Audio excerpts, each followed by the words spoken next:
Why, hello there. To receive each episode of Sacred Symbols 3 days earlier than the public, totally ad-free. To have your questions, comments, and concerns read on the air. To hear your name in the end credits, and to score other cool perks. Please consider supporting this show on Patreon at patreon.com/colinslaststand. Not only will your subscription net you benefits for Sacred Symbols and allow this show to continue into the future, but those benefits also carry over to other CLS shows too, including the video game-centric YouTube show SideQuest, the retro and nostalgia-themed podcast Knockback, and the eclectic interview series Fireside Chats. In other words, you're getting insane bang for your buck. Again, that's patreon.com/colinslaststand. Thank you for your kindness, generosity, and support. Without you, Sacred Symbols and CLS couldn't and wouldn't exist. Now, on to the show.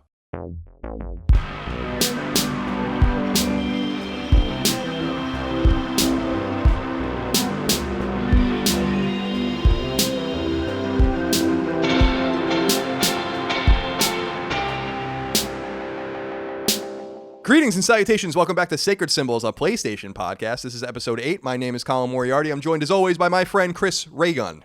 How's it going? How are you? I am well. You've arrived back. You were in New York for a little while. How was it? It was great. I miss it. I love it every time I go. And then when I come back and I get to LAX, it's hell. It's hell on earth. Yeah, you just told me an interesting story. Well, tell people. It took you like hours to get home, basically. It took me ages. So I got to LAX at like earlier than we anticipated. We got there at like 10. We were supposed to get there at 11. We're on the tarmac for an hour. We get out. I call my Uber at 11:05. It doesn't get there until like 12:15, 12:30. So that's the traffic situation out here on a Sunday night. Yeah, it's unbelievable. Which is baffling. Yeah, LAX is no joke. It's a terrible airport. Just absolutely terrible. Yeah. With all this really interesting like 70s and 60s aesthetic and like architecture. Mm-hmm. And it's basically a loop that whoever designed it is an absolute moron. And they can't do anything about it, I guess, because it's basically like all the terminals are on this like loop. And the road is called World Way. Yeah. And it's just an absolute clusterfuck. You've never seen anything like it. It's not awful. Good. And JFK is bad enough, you know? Yeah. So it's not, and it's so telling to me that I managed to get to Manhattan from upstate and from Manhattan to JFK in the time it took me to get an Uber here. Like, it's mind-boggling. The last time or 2 times ago I was at JFK, I got there. It was like early in the morning on a weekday. My dad dropped me off. And the line for the security was so long that it was like looping in on itself and stuff like that. But then suddenly everyone got through security in like 10 minutes. And I'm like, yeah, you guys were very thorough in your in your TSA checks. Fuck, man. God, those things are jokes. If you're new to Sacred Symbols is a PlayStation podcast, a PlayStation-centric podcast. It is currently number 1 on iTunes Games and Hobbies charts still, thanks to you. That's because you guys are giving us nice reviews on iTunes, on Google Play, etc. So please do, when you download the show, if you're downloading off of free feeds, consider leaving us a nice score, leaving us a nice review. It allows us to find a new audience. And I was just showing Chris the stats. We are indeed finding a new audience week over week. The show keeps growing significantly. No, it's crazy. So thank you for that. A nice Skyrim shirt, by the way. I didn't see that you were wearing that today. Thank you. What else do I need to say? Oh, Patreon. Patreon.com/colinslaststand. If you want every episode of Sacred Symbols 3 days early, ad-free, you can do so at patreon.com/colinslaststand, supporting us there. Your support also nets you exclusive podcasts, the ability to vote on show topics for my other shows, Knockback and SideQuest, which is a retro podcast and a video game YouTube show, respectively. And you can submit questions, comments, concerns, thoughts, and ideas to Sacred Symbols. The only way to get your questions read on the show, as you will see, we have many of them today, is by supporting us on Patreon. And by the way, I did want to say something about this, Chris, before we get into any more. I'm getting tons of questions on Patreon for every episode. I'm doing my best to read as many of them as I can, but you have to understand, and I think most of you guys understand inherently that, you know, I read 15 of these or 20 of these on a show, and I'm getting over 100 of them. So it's just math. You can't make room for like literally all of them. So I feel bad. Like, I'd like to include all of them. I think once in a while, Chris and I will do like a supplemental show, an extra show every so often that will go only into user questions, so we can get maybe 40 of them banged out or something like that. But I just talked to Chris, and the exclusive podcast for this month on Patreon that will go up at the end of the month that we will record next week will be a Chris-centric exclusive episode of Sacred Symbols where I will solicit only questions for Chris. Oh, boy. So we can get to know him better as a gamer and a player. We can know more about his favorite games and his experiences. I think that'll be really cool and really nice for the audience. So please look forward to it, as they might say in Japan. Be careful what you wish for, guys. Also, be careful what you wish for. Now, Chris, we have a few notes to get through, and I want to start with the top one. which is that you accidentally spoiled Spider-Man, the video game, last week. We haven't played it yet. We don't have the final version of it yet. But we were talking about how we were seeing it too much. You were seeing too many trailers. But then you actually spoiled a part of the game, and some people were complaining about that. Now, before I let you talk, I do want to say that the buck stops with me. I do edit and listen to the podcast, and I didn't think twice about it. So I also must take responsibility for this error.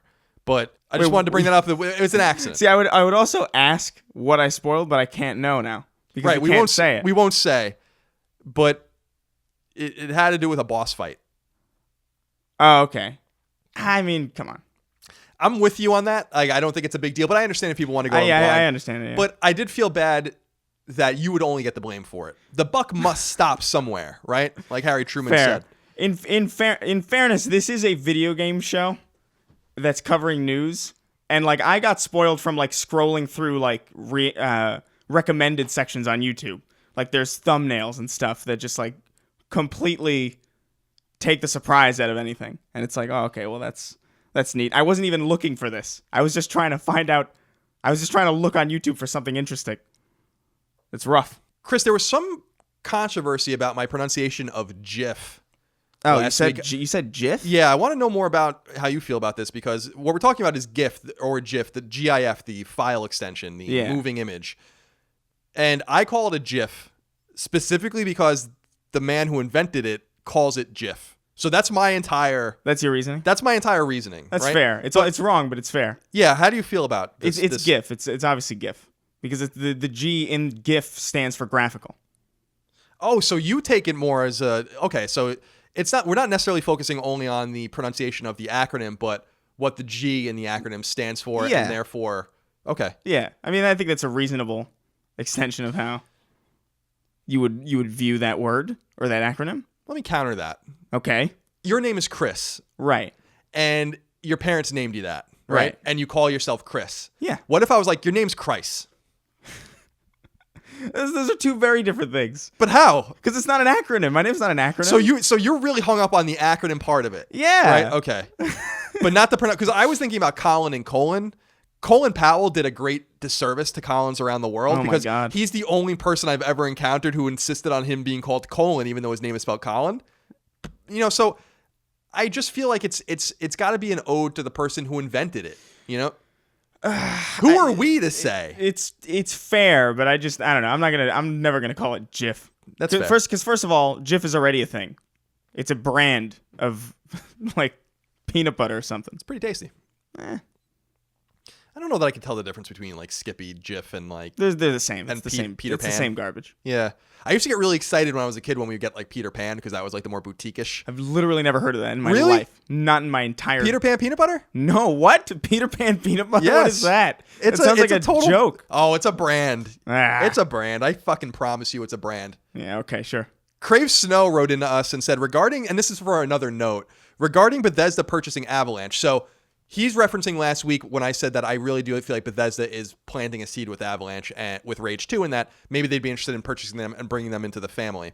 He said Avalanche was just purchased in May 2018 by Nordisk Film, which is a big film company, actually one of the biggest film-centric companies in the world, as far as I understand. I'm not an expert on business, but is there a penalty for buying and quickly selling a company? I think it's a year or so. Wouldn't be a serious delay for Bethesda if they really want Avalanche, but not sure where Nordisk, it's a tough word to say, commitment to games. They gave usual business talk when they acquired them.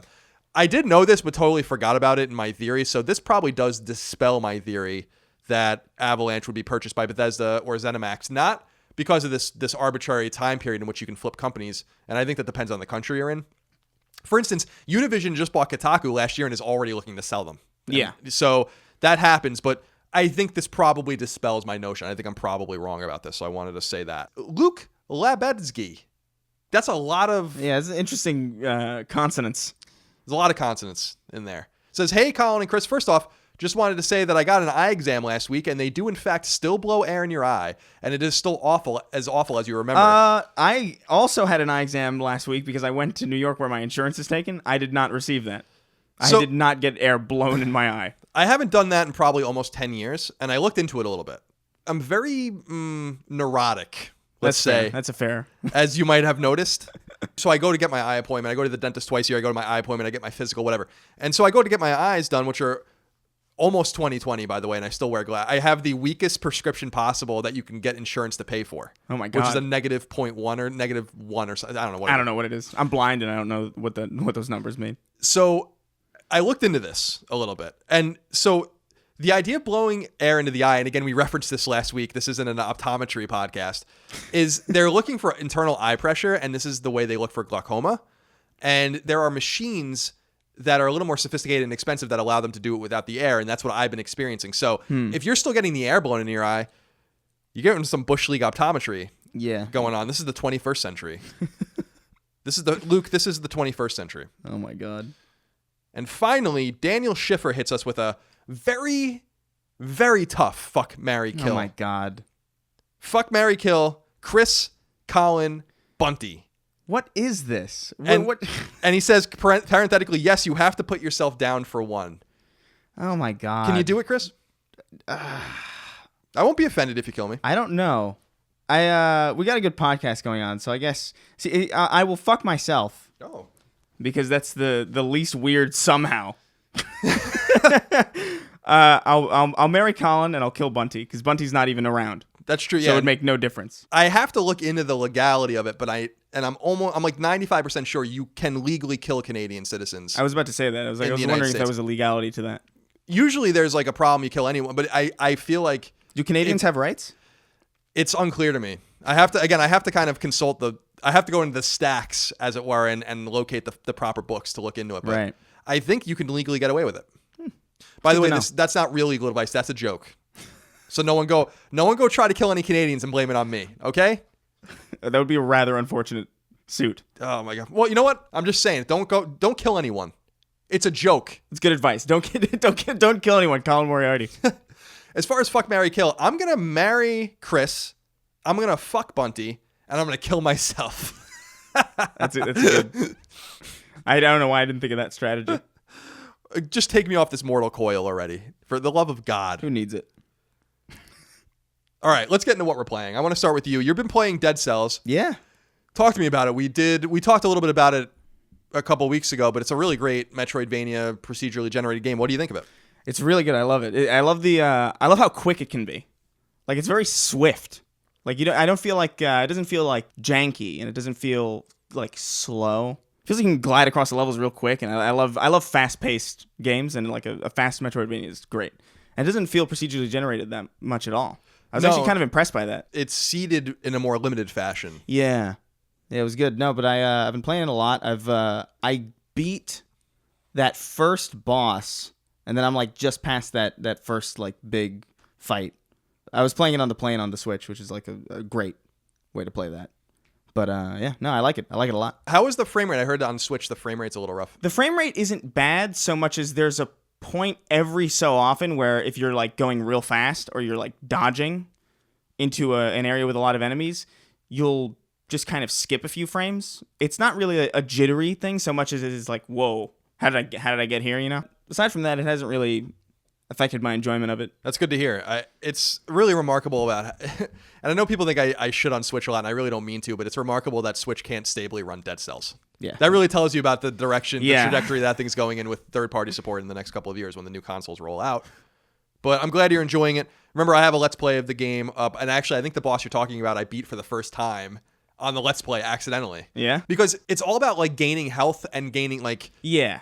But also balancing that with increasing your power, and it's a pretty good game. Yeah, no, it's really good. That ice grenade is a savior. Also, yes. Jesus. I've been playing two games. I want to talk about, I guess, the game we've already talked about a little bit first, which is Guacamelee 2. Mm-hmm. By the time everyone's hearing this, my video review for this is up on SideQuest's YouTube channel if you want to check it out. I did like a 10-minute review of the game. It's really, really great. It's a really, really fantastic game. And I want to be honest and upfront about everything. I always told you guys I would never lie to you. Well, I'm in the thank you section of Guacamelee 2, and I'm friends with the guys at Drinkbox, so you can take what I say about the game with a grain of salt. I'm friendly with them, but I'm giving you the honest and objective truth that I think it's a really, really fantastic game, well worth the $20 investment. And the way I talk about it, Chris, in my review is that it's a great weekend game. Download it on a Friday, play a little bit Friday night, go into Saturday, play it. You're done by Sunday afternoon. And it was like a great way to spend your weekend. It's a great game. I haven't finished it yet just because I've been pulled away. But I love that the controls feel really purposeful. Like every button does something. And I really like that. I like that there's not a button that doesn't like, oh, this just doesn't do anything, or this does like an arbitrary dumb thing. Everything is actually like, it's set up in a very, very complicated way, but it's not overtly complicated. It's a great way of putting it. It's so good. I agree with you that its control scheme, if you think about it, is incredibly complicated. No, it's ridiculous on paper. If you looked at it on paper and you looked at a button map, you'd be like, this is insane, but it does fluidly feel like you're transforming into a chicken and then you're transforming back into your human form, and then you're transferring through the different dimensions with the other triggers, and then you're uppercutting and sliding through and doing all this. It seems like a lot, but the way they put it all together in the puzzles and the platforming puzzles, which get extremely difficult. Yeah. Which is awesome. The game's actually very easy on normal difficulty from a combat perspective, but if you want to 100% the game, you're going to have to be really, really good at platforming. And you're absolutely right. You put it perfectly. When I would start to think about it, when I'd get, I'd be like, I would be fucking up even more. Yeah, if I was like pitching that control scheme, I'm sure I would get like side eye. Like, you're a psycho. But it's so good. And it's hilarious. It's very funny. It's amazing that a game that's no voice acting and it's just a 2D side scroller, very beautiful, but with just some graphical flair and really great writing, makes you laugh out loud. The game made me laugh out loud many times, and that's rare. It's like when I played South Park RPG. It's like, this is rare that you're laughing at a game like this. Yeah. So highly recommended. My friends in Drinkbox Studios in Ontario deserve your support. Remember, they did what was a Vita exclusive RPG called Severed, which is available now on Switch and I think other platforms as well. And of course, they were known back in the day for their Mutant Blob series. They had a Vita launch game, actually, and that's where they kind of made a name for themselves. So go support them. They're one of the few teams that loves them some PS Vita and loves them some PlayStation, although Guacamelee 2, unfortunately, not a Vita game. And Guacamelee 2, unlike the original, is available on more platforms than just PlayStation at launch. So for those of you out there that are Xbox fans, PC fans, I know you guys are out there, go check it out. Yeah. The other game that I'm playing that people are eager for me to talk about, Chris, is Dragon Quest XI. Mm-hmm. Now, the embargo for Dragon Quest XI is not yet. The game doesn't come out until early September, but the game is about 100 hours long as far as I understand, and so they gave the game out early so that people can get into it. Now, I've come to accept that there's no way I'm going to be further than probably 25 to 40 hours into the game by the time it launches, because I'm a grown man and I have responsibilities. I can't sit around, and unfortunately those are demanding. Those games are freaking demanding. They're lifestyle choices, and I don't have the time. So I'm trying to figure out how I'm going to cover this from a review perspective. If I'm going to do a video review, maybe just a let's play. I'm thinking I might do like a preliminary review. Like, this is my review for the first 40 hours, and which I think is a pretty reasonable thing. We'll see. But Square did give me permission to talk a little bit about it right now. And what I will say is that it is Dragon Quest. So if you're looking forward to Dragon Quest, then you're going to find lots of Dragon Quest in Dragon Quest XI. It's very cool. It's very pretty. It's a little more linear than I was hoping. A little more straightforward than I was hoping. It seems to lack some systemic depth. I'm only about 10 hours in, so maybe there's more added to it. There's a armor and weapon crafting system. There's a kind of skill point system, and there's kind of but none of it is quite satisfying to the extent that I would want it to be. So I'll have more to say about it, but again, lots of fun if you're a Dragon Quest fan. If you like traditional, nerdy, very grindy role-playing games, then you're going to find a lot to love there. If not, it's not just like every other Dragon Quest game. I doubt it's going to be for you. And you're shaking your head. I can't even begin to feign interest. That's fair enough. That's why I wanted you on this show, because we have different tastes. Yeah. Which I think gives us a more broad spectrum to talk about things. Is Dragon Quest the one with the Akira Toriyama looking art style? Yeah, it is his art. Right. Yeah. Okay. Yeah. That is he. And that is it. And this is the first traditional Dragon Quest game we've gotten in the West since 2010. So it's... Oh, that's cool. It's cool. Dragon Quest 10 was an MMO that was not released here. Thank God. It was a Wii MMO, which is even funnier. What? Yeah. What? Yeah. I didn't even know that was... Dragon Quest 10... I didn't know that was possible. Yeah, Dragon Quest 10, when it launched, I think in 2012, maybe something like that, 2013, was a Wii exclusive Japanese MMO. Wow. I forgot that the Wii even had it online. Straight up. You and a lot of other people. Yeah. Apparently people still... I think they might have ported it to Wii U, maybe PC later. Right. And I think people still play it. Oh, well, but I mean, good for them, I guess. Well... If it's a game you like to play. It's something for them. Yeah. We have a lot of news to get through. So let's do it. The big piece of news this week, Chris, is number one, PlayStation VR has officially surpassed 3 million units sold worldwide, with 21.9 million games sold for PSVR, giving the PS4 VR unit an attach rate of more than 3-1. Approximately 340 games have been launched for or are compatible with PSVR since the unit came out in mid-October of 2016. In addition to those sales figures, Sony also revealed the top 10 best-selling PSVR games to date. They are in order: Skyrim VR, PlayStation VR Worlds, Rec Room, Resident Evil 7, The Playroom VR, Job Simulator, Until Dawn Rush of Blood, Batman Arkham VR, Farpoint, and Superhot VR. In late July, Sony revealed that it had sold through June of 2018 82.2 million PS4s, meaning that only 1 in 27 PS4 owners have a PSVR. Whether or not that's a number Sony is proud of remains to be seen. What do you make, Chris, of these stats? I make that there's probably not going to be a second PSVR. You think so? I don't know. That doesn't seem particularly great. I don't know. What do you think? Do you think that looks particularly good for the future of PSVR? I'm of two minds with this. Video game companies especially, bury their numbers when they're not proud of them.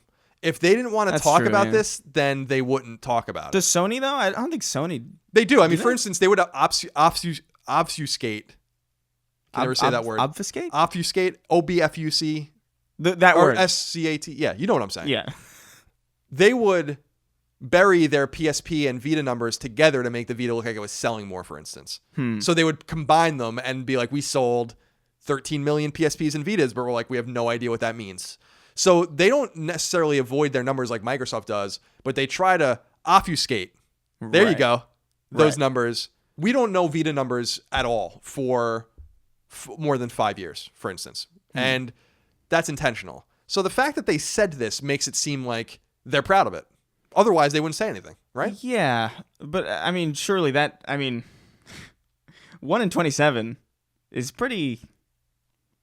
I don't know, man. That doesn't look like promising to me. Maybe they look at it in a different way because it is kind of a test bed tech, you know? Right. But I don't know. I feel like they're better off just trying to make the next consoles compatible with Vive and Oculus because they already have. Let's be real. They have the best equipment for VR that exists. You mean Oculus? Oculus and Vive. It seems weird to continue investing in something to compete with that when it's only getting 1 in 27. Yeah, I wonder if you're right in the sense that, well, I wonder if PS5 would be able to even run any of the games at a normal frame rate or anything like that. These other units use high-end beefy kind of PCs to run their games. My theory is Sony's all in on this. I don't think you've seen the last of PSVR. I think this is kind of a canary in the coal mine, as it were, that they're reminding you that it exists. It's also as expensive as PS4 itself. It's literally like you can buy 6 or 7 games for the price of a PSVR unit. So I think you're right that the numbers are soft, but I don't know what their expectations were internally. They always talked about it in a very bearish way, like if you ever talked to them about it. And, they were never bullish about it. They were always like, we want to see what happens and we hope to sell 1 million this year and reach 1.5 million over 18 months, whatever they were saying at the time. Right. So in that kind of view, not even 2 years out, I guess something could sell relatively soft without necessarily being a disappointment because, I guess they do have their own expectations for how it would sell. I think you're probably right, but I'm also kind of dubious. It seems a bit dubious. I agree with you in the sense also that regardless of if the sales are soft or not, or if they're acceptable, it begs the question, even if the sales are acceptable or strong based on your metrics and based on your predictions, is it worth pursuing this anymore? Yeah. We're a big company. My theory with them is that they want to get this thing going on their TVs eventually and all that other stuff in the future, and this is kind of a test bed. Same thing with streaming and Gaikai and PlayStation Now. I think that they're using PS4 as their conduit to test all this shit out. And as I've said before, VR, if anything, is held back by video games. So it's a thing where I think that they just have to kind of, if they want to take the long view, they're going to, and if they don't, we'll know soon enough, Yeah. But they keep announcing, we'll get into it in a little while, they keep announcing PSVR games. Yeah, they're paying a lot of money to get these games out, so. Yeah, I don't know. It should be interesting. I guess we'll find out at some point whether or not this continues. We'll see. Yeah, I think PSX will be an interesting indicator, and E3 next year, I think will be an interesting indicator. And again, if we get a second SKU of the VR headset, it would be very difficult to make people buy another VR headset if they already bought one. But I feel like they would have to put that out either with or a little bit after the PS5 to justify anybody buying. Because I don't think anybody's going to buy a PSVR Pro, I don't think so either. And speaking of Pro, my launch PS4 that's right here in the studio is starting to act really strange. Like it won't read controllers, it won't turn off. So it's dying. I have a PS4 Slim in the living room, but I went to buy a PS4 Pro. Mm-hmm. They're like completely sold out everywhere. Really? Yeah, you have to pay like over $500 to get one now. What? That's fascinating. And so I'm waiting for them to be restocked. I'm going to invest in the PS4 Pro, even though I don't have a 4K TV. So there's that. It's a whole to-do to get the TV off the wall and shit. Yeah, you know? 4K TVs are nice though, man. I don't know that I noticed the difference because I'm dumb. Maybe not, but oh man, it's beautiful. I'm interested to see what you think of this story. This is a good one. All right. Number 2. Before the EA studio DICE was called DICE and owned by EA, it was an independent studio called Digital Illusions, and it was founded way back in 1992. By 1994, the team had adopted the name DICE, which is an acronym for Digital Illusions Creative Entertainment. And one of its first games, Hardcore, would never see the light of day until now. Canceled in 1994 and appearing as a preview in gaming magazines around the world, Hardcore, which was a Genesis game, is set to come to PS4 and Vita in 2019 via German studio Strictly Limited Games. Hardcore is a side-scrolling shooter very reminiscent of the 16-bit era, and it looks awesome. You guys should go watch the trailer. Really cool. So they basically have this game that was, for logistical and publishing reasons, just kind of put on the shelf by a very world-famous studio that's now best known for Battlefield. And this was in their much more humble times, and they're bringing the game to PS4 and Vita next year as a finished Genesis game. That's awesome. Oh my Very God, cool. That's so cool.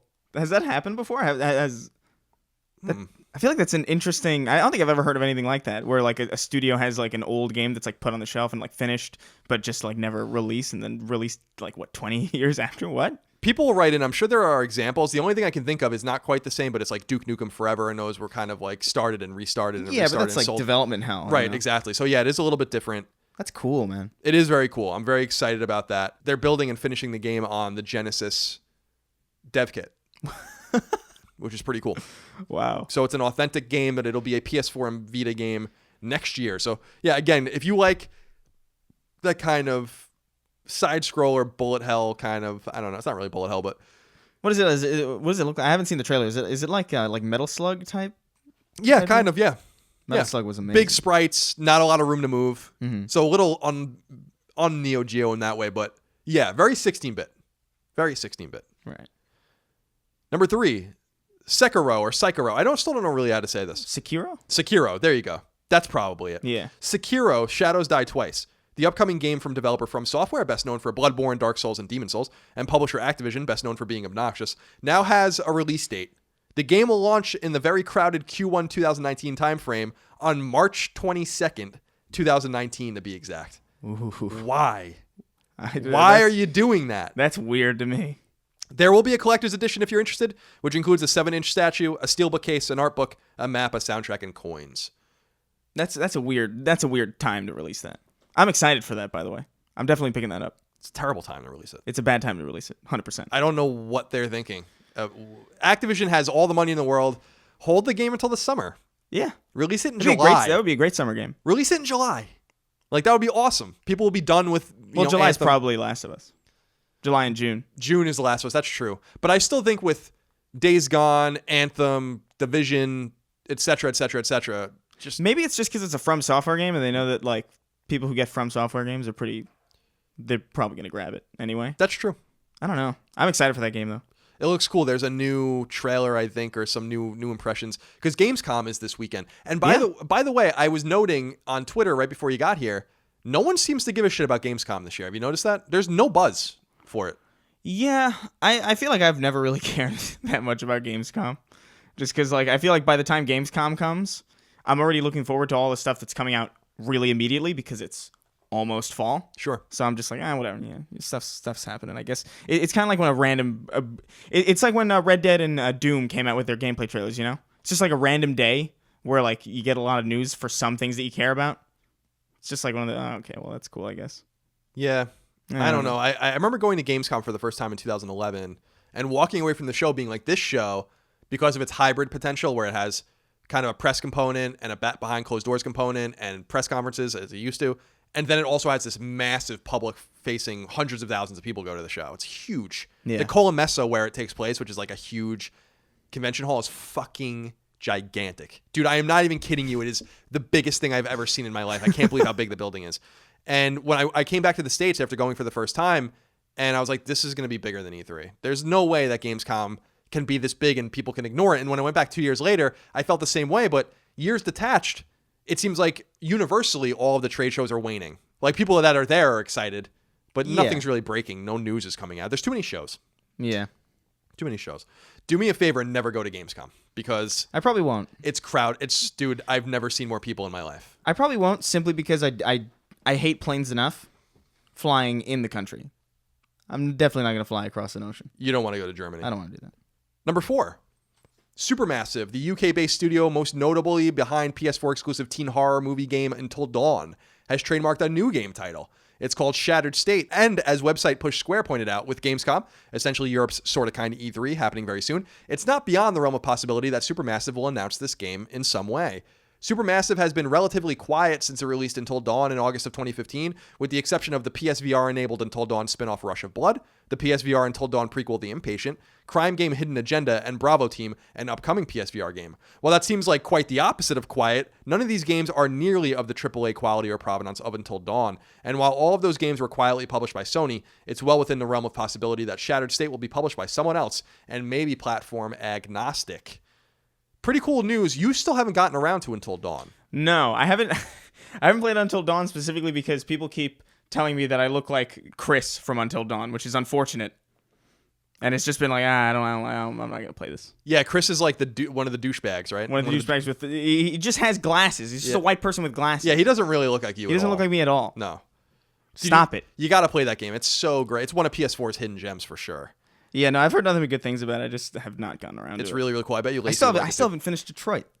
Get on top of it. Get on top of it. Yeah, I think it's a great game for you and Lacey to play together. Yeah. Because it's very similar to Detroit in that way, you know. Matthew Perry wrote into us again, taking a break from his acting career. It says, hey, Colin and Chris, what do you think of the news of Supermassive Games' new IP, Shattered State? I was not too impressed with The Impatient, which was a VR exclusive game, and didn't even bother with Bravo Team, so I'm really hoping this new IP is a return to form, as Until Dawn was a superb game. I loved playing it with my girlfriend, see? And it caught me by surprise, as they didn't really advertise very heavily for the game before release. Hope you had a good time seeing the family, Chris, and got your work done. Looking forward to seeing it. Hey, appreciate it. And he says, make Tuesdays great again. Chris, I'm curious, what do you think about this sort of mid-tier A game? Until Dawn, I think, was a AAA game from most respects, but outside of the Sony family, still published by Sony, do you think there's a place for that kind of game still? Like, do you think Sony would be wise, knowing what you know about Until Dawn, to have kind of grabbed Supermassive and been like, make us more? Until Dawn's a very story-heavy game. Like, it is very much more of a story than it is a game, I would argue, from what I've seen. So those don't necessarily grab me too much, but if it was a sleeper hit, that does seem to indicate that they would probably do well with more funding, more proprietary funding. But it's also they've put out Bravo Team and all this other stuff. Sony's published pretty much everything they've done in the last 4 years or so. It's bizarre. I don't know. I don't really know, but Until Dawn's one of those things I can't wrap my head around it. Until Dawn's interesting because I played it for the first time on PS3 with a PlayStation Move in like 2011. What? Yeah, it was originally a PS3 game that was Move enabled, and it didn't have Hayden Panettiere or whatever her name is. It didn't have any of these people in it. Hayden Panettiere's in it? Yeah, she's like the main character. What? And one of the other main characters is the guy from Mr. Robot. Of course. What the hell? Yeah, who plays Freddie Mercury in the upcoming Queen biopic. Oh, really? Is it biopic or biopic? I think both are fine. I think biopic is probably more. Biopic sounds like a description of something. Yeah.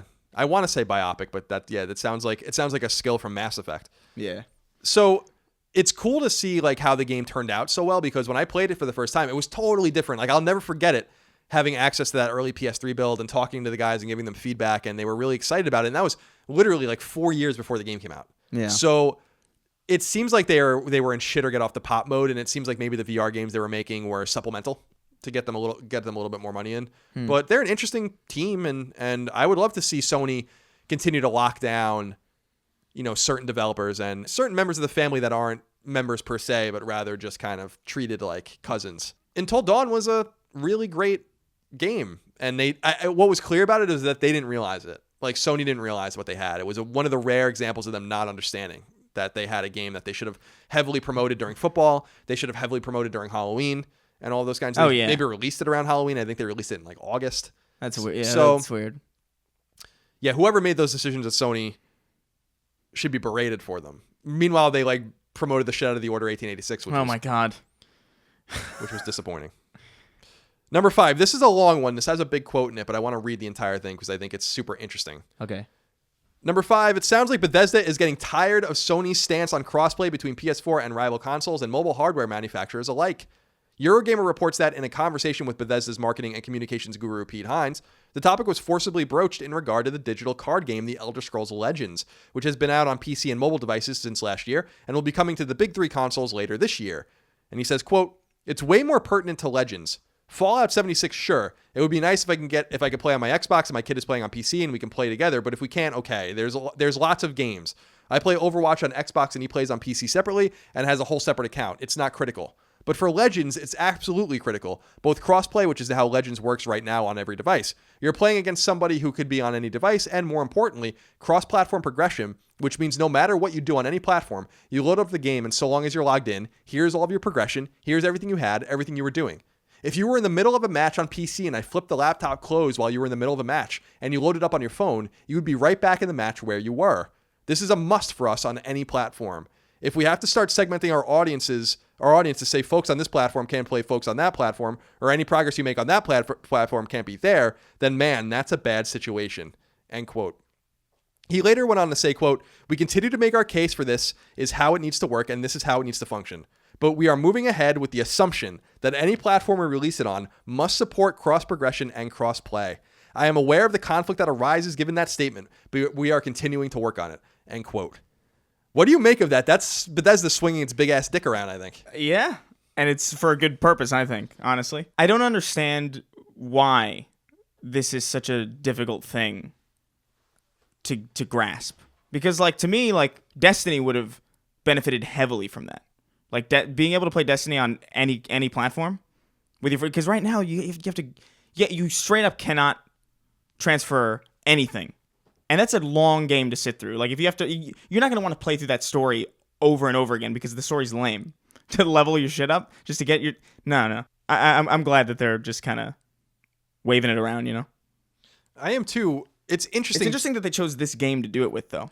I think it's strategic. And it's worth noting in that Eurogamer article, which you guys should go check out if you want to learn more, he does walk back somewhat at the end by saying, like, I'm not only trying to target PlayStation. Like, this is for, we have these expectations for Nintendo and Xbox, but obviously he probably got caught up in the moment and realized, like, I gotta like walk this back a little bit. They're not going to play this game with Fallout 76. It's too important. And it's too risky. Right, exactly. So they're, like, I really do see, and maybe I'm crazy, I don't know that they would necessarily do this, but Bethesda seems more comfortable with Nintendo these days.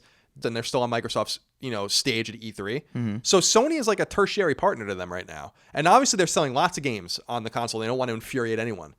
But I could see a situation where they're like, we're not releasing Legends on PS4. They're not going to do that with Fallout 76. Yeah. But maybe they stick a flag in the ground and say, like, this game isn't coming to PlayStation platforms because of this. And that's the way it's going to be. The SKU is ready to go. If they want to flip the switch, we will publish it immediately, and do it with a game that's just frankly not that important. It's a free-to-play game. It's already out. What do you think of that? Do you think that that's possible? I do think that's possible. I think it's likely also because I didn't even know what it was first off. So it would be no risk to them, I think. So him saying Fallout 76 was not important. Well, it's actually very important to Fallout 76. You're just not willing to play with that game. Yeah. It is super. I would argue it's infinitely more important for that. You want to be able to play a game like that with anybody, regardless of what platform you're on. That's a great, like, what? James Gallus wrote into us and says, "Hello, gentlemen." Hello. Pete Hines from Bethesda said last week that crossplay was an essential part of the Elder Scrolls Legends game, and it would only be released on platforms that support crossplay. Will this be the game that forces Sony to open up to crossplay? Before this, I didn't see the benefit of them opening up, but losing a major game might put the pressure on them to finally open up crossplay. Do you think that they will react in a way that is desirable, or do you think they'll just be like, fine? No, I think they'll be like, fine. It's not big enough of a game to worry about. And there's already like a bunch of shovelware on PSN anyway. Like, they're not going to, one less game.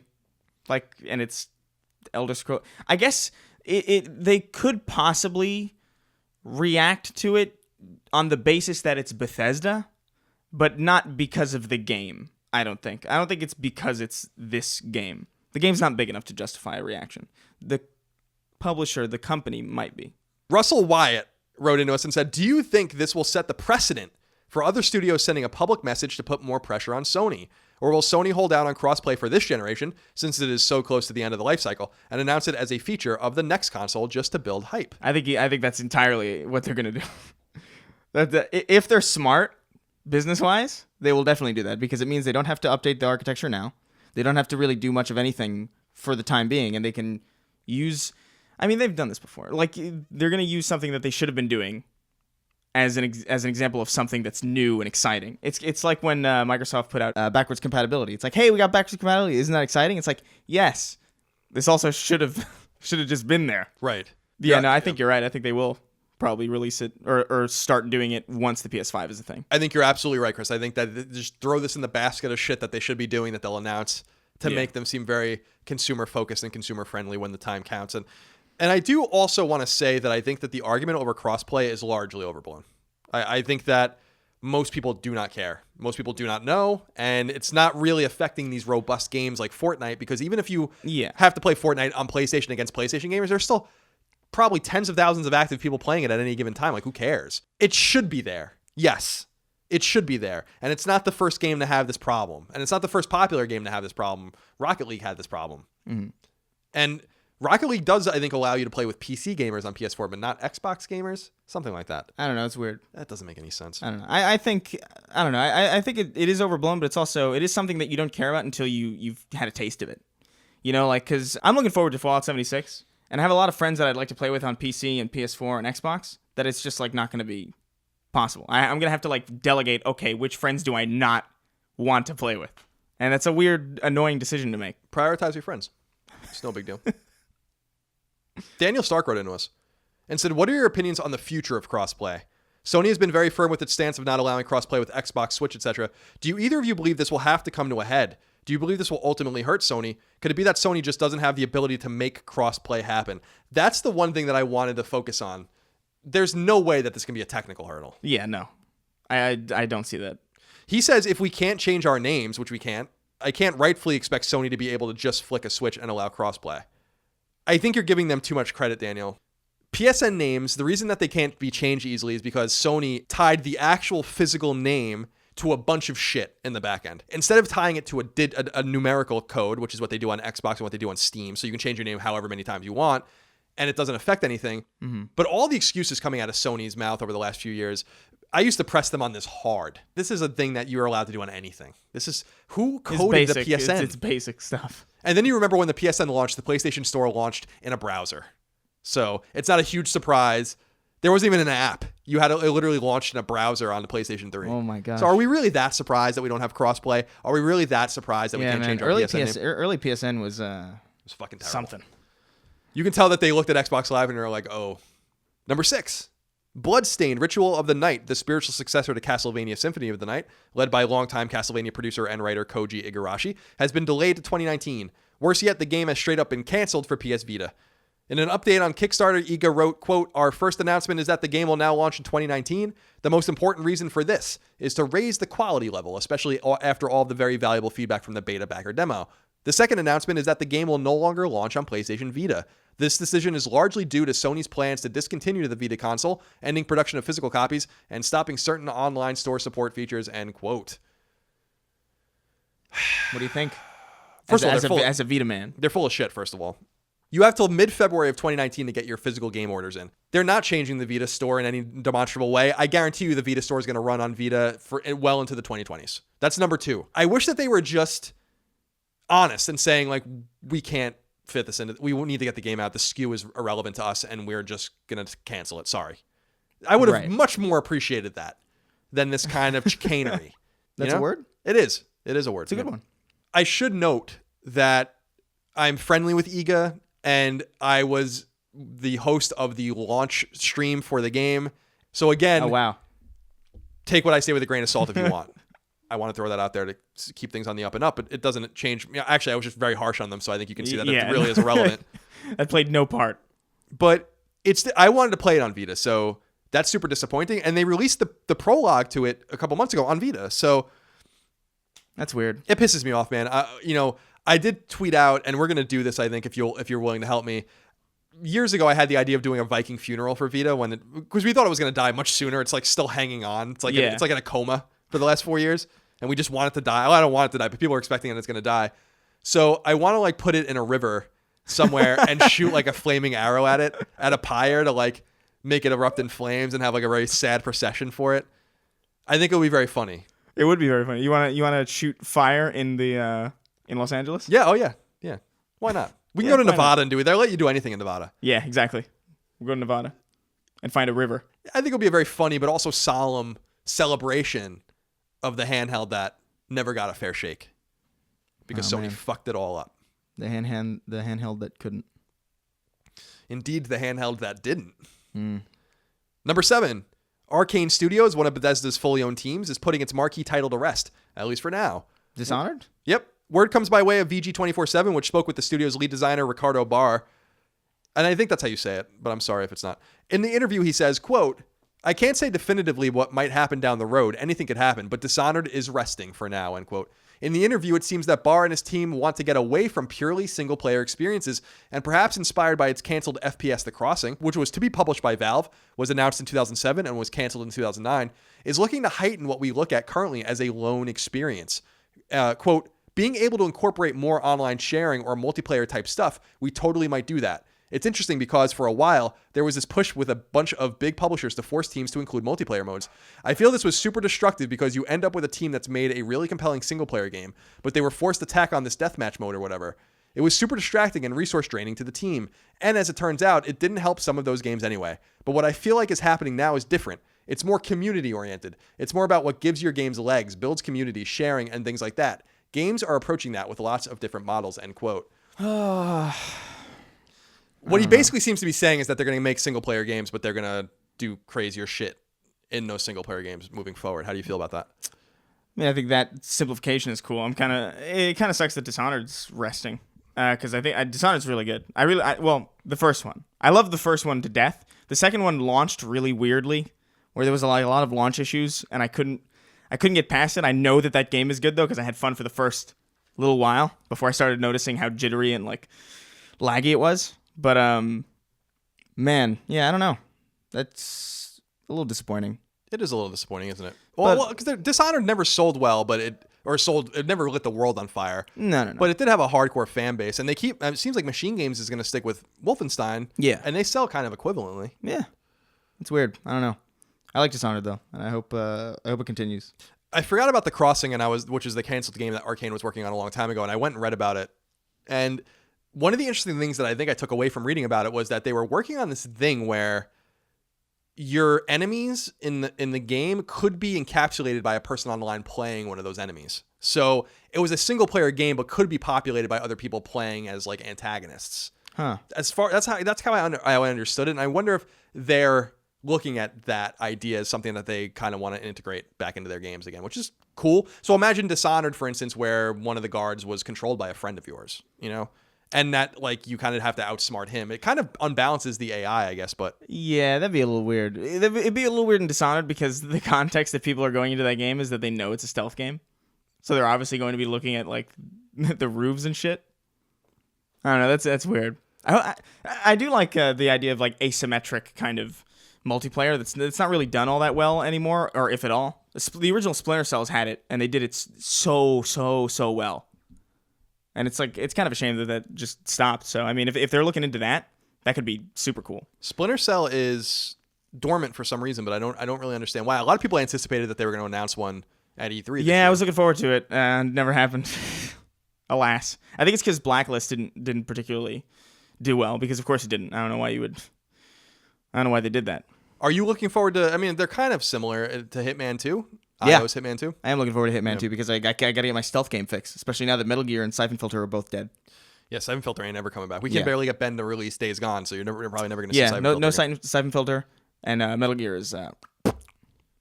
Yeah. I bought, actually, it's right here. What is that? Colin, no. How much was that? I'm showing Chris a copy of Metal Gear Survive sealed on PS4. $10 on Amazon. Okay. It seemed like the price was right. Yeah, I'm never going to actually open it. But here it is. Why'd you get it? I don't know. Someone tweeted at me like just a picture, like, because I've been saying like I would buy it for $5, and I clicked on it, it was like $9.98 or something like that, and I'm like, That's close enough. whatever.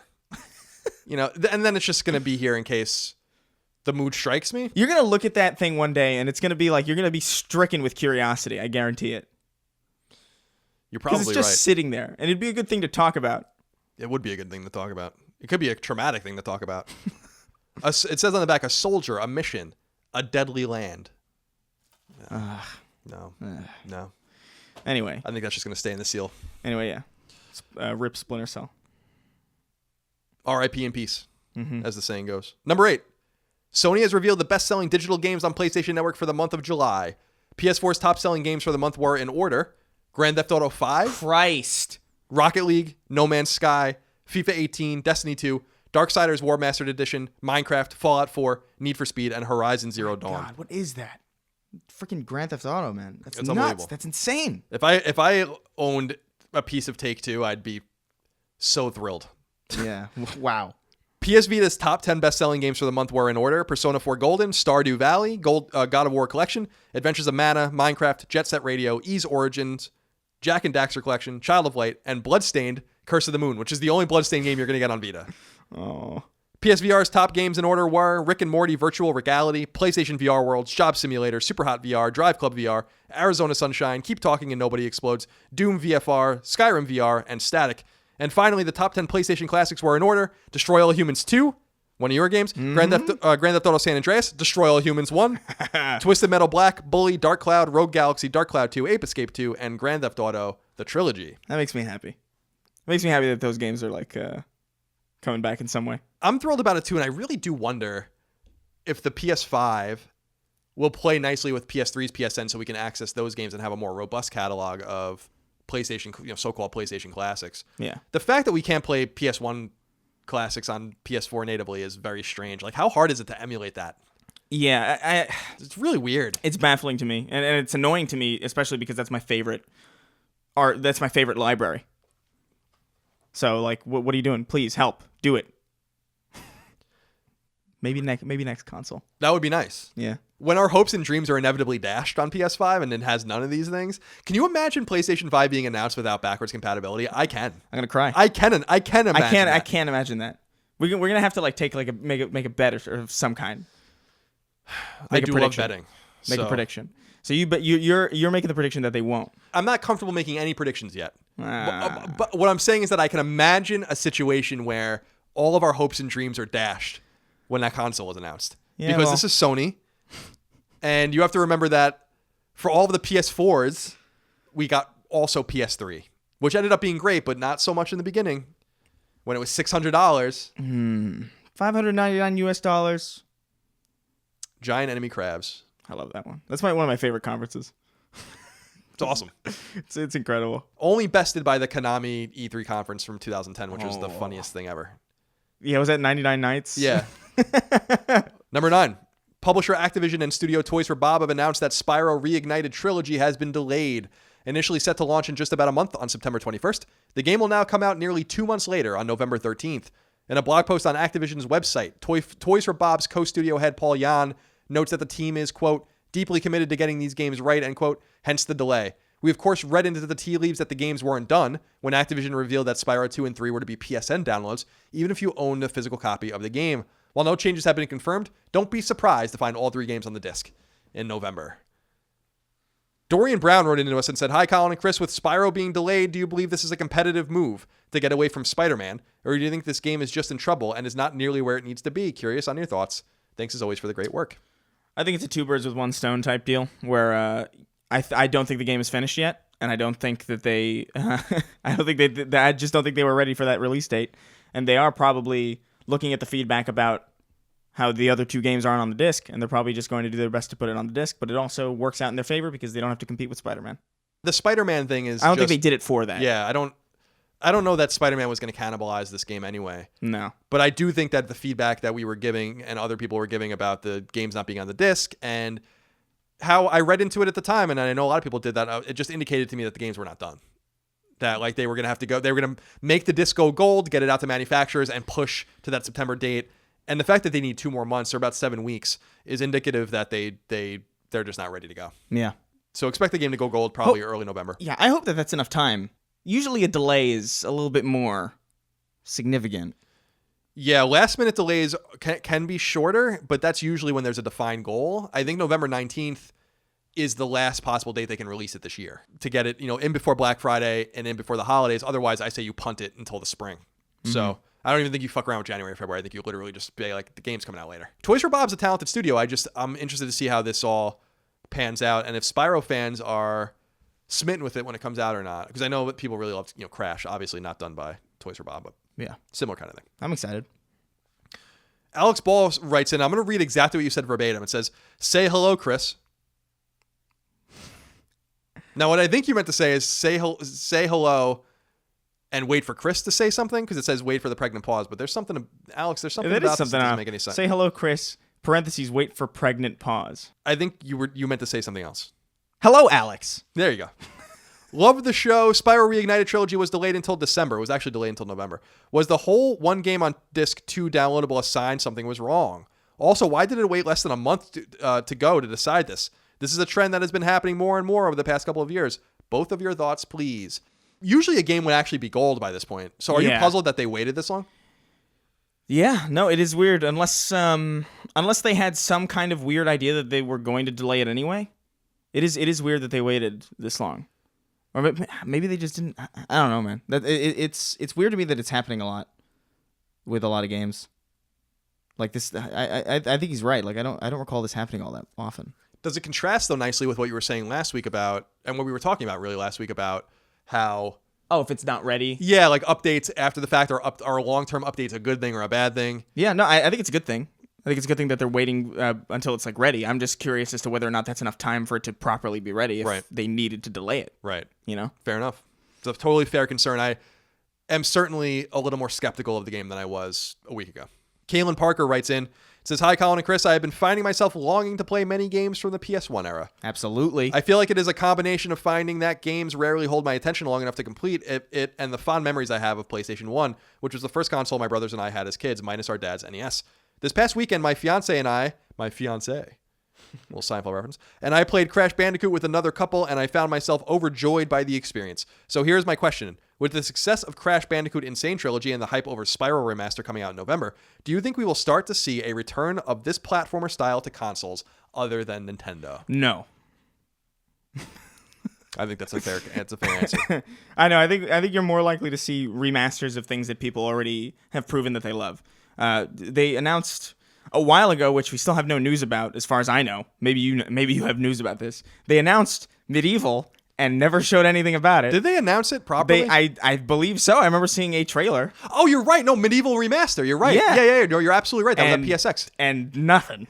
That's a great point. Let me look into that. And I loved Medieval. Like the PS1 is my absolute favorite. Like it's such a grand library of great shit. Yeah, you're not going to see like a reinvention of this type of genre. I think Crash has the best potential because Crash was like a weird success, especially in the UK where it was like on top charts for some inexplicable reason. But Crash also has DLC that is crafted by the people who developed the remake of that game. They had like this new level in Crash 3 or something that I believe personally is a test bed to see whether or not a new studio can design a new Crash level and in turn a new Crash game that would appeal to people. So I think you could see a new Crash possibly, but I wouldn't expect a revival of old school platformers just because Spyro and Crash are very hype. I will say that there have been certain games like a Hat in Time people really liked that came out last year, I think. Yeah. And what was that game from the guys that did the platforms that people really loved? I can't think of it. Ukulele, yeah. That was totally a dud. Yeah. So I think that teams with talent that have a pedigree for that are either able to produce in a very limited way a game that people like. I downloaded a Hat in Time and I was like, this is kind of boring, but I'm glad that people like it. So yeah, I agree with you that I don't know that there's really a market for these kinds of games. I think there's a nostalgia market for them, like you're saying. But you're right about Medieval, and I'm going to write on my notes, and here you guys can hear it. Ask sources about Medieval. Yeah, I hope you get an answer because I loved Medieval and Medieval 2. I totally forgot that remaster was announced. Yeah, you're right. So did I. That did happen. Yeah. You're not a liar. Alas. No news. Number 10. In June, Microsoft made a splash when it acquired nearly a half dozen new studios for its first-party family, but even smaller entities aren't shying away from buying interesting teams. The Sumo Group, aka British studio Sumo Digital, which is in reality multiple teams working on Crackdown 3, Dead Island 2, and other games, has acquired the Chinese Room, the boutique British studio behind beloved walking simulators Dear Esther and PS4 exclusive Everybody's Gone to the Rapture.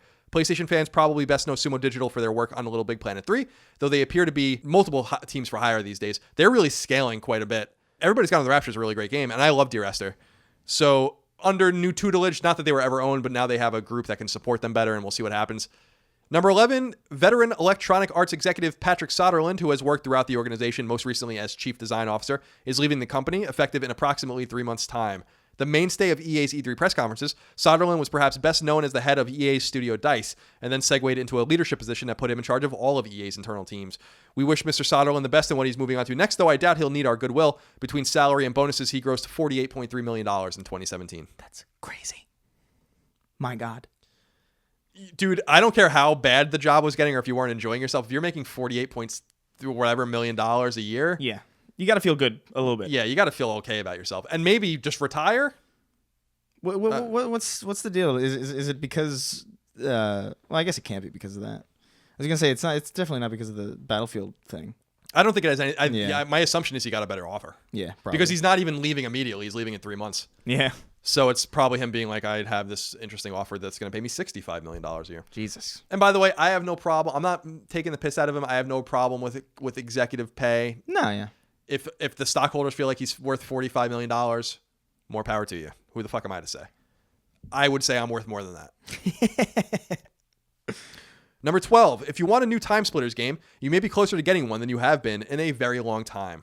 THQ Nordic, the bizarre Austrian publisher that seems to simultaneously be making 1 million games a year and nothing at all, has acquired the Timesplitters IP from Crytek, the franchise's previous owner. THQ Nordic is growing in size at an astounding rate, not only in its absorption of some old THQ properties and even the THQ name, but in acquiring Koch Media and therefore publisher Deep Silver earlier in 2018.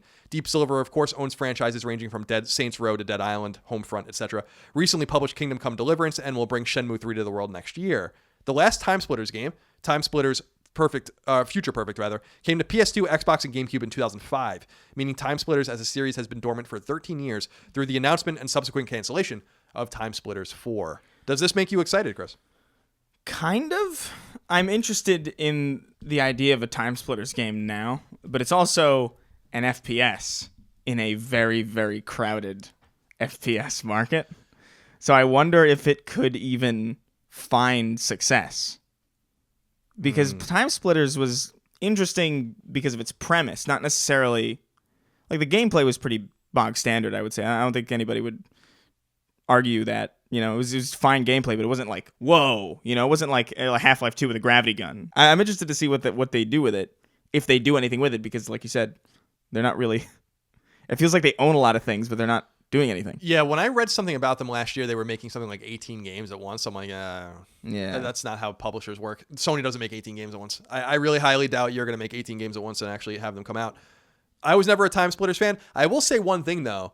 The FPS market is saturated in terms of high-end games and games that require you to play them for long periods of time, but not saturated the way they were in the PS3 and Xbox 360 era, where there were like first-person shooters coming out every few weeks that were single-player oriented or games that were clearly designed to just get you for a few weeks. And I wonder if they're trying to recapture that, because you don't see many of those kinds of shooters anymore. Almost a Resistance-type shooter. Right. So it seems like Bethesda is probably the only people really pushing for that at all, with Doom and what's the Rage and all that, and Wolfenstein too. Yeah. And Wolfenstein. I think you're right on one hand. I think that you're right. Yeah. But I think that on the other hand, THQ Nordic seems to be implicitly chasing the middle market again, just like the old THQ did.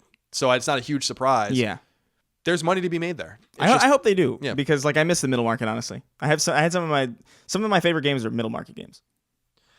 Yeah, the idea of selling $40 games these days, it's almost a dead notion, but especially with the retail split and stuff like that. But if your margins are low and you keep perspective, you can make good money selling 500,000 copies of a game. I just think people have these crazy expectations. I think the middle market should just take the place of digital. Just put middle market games for like $40-$30 on PSN.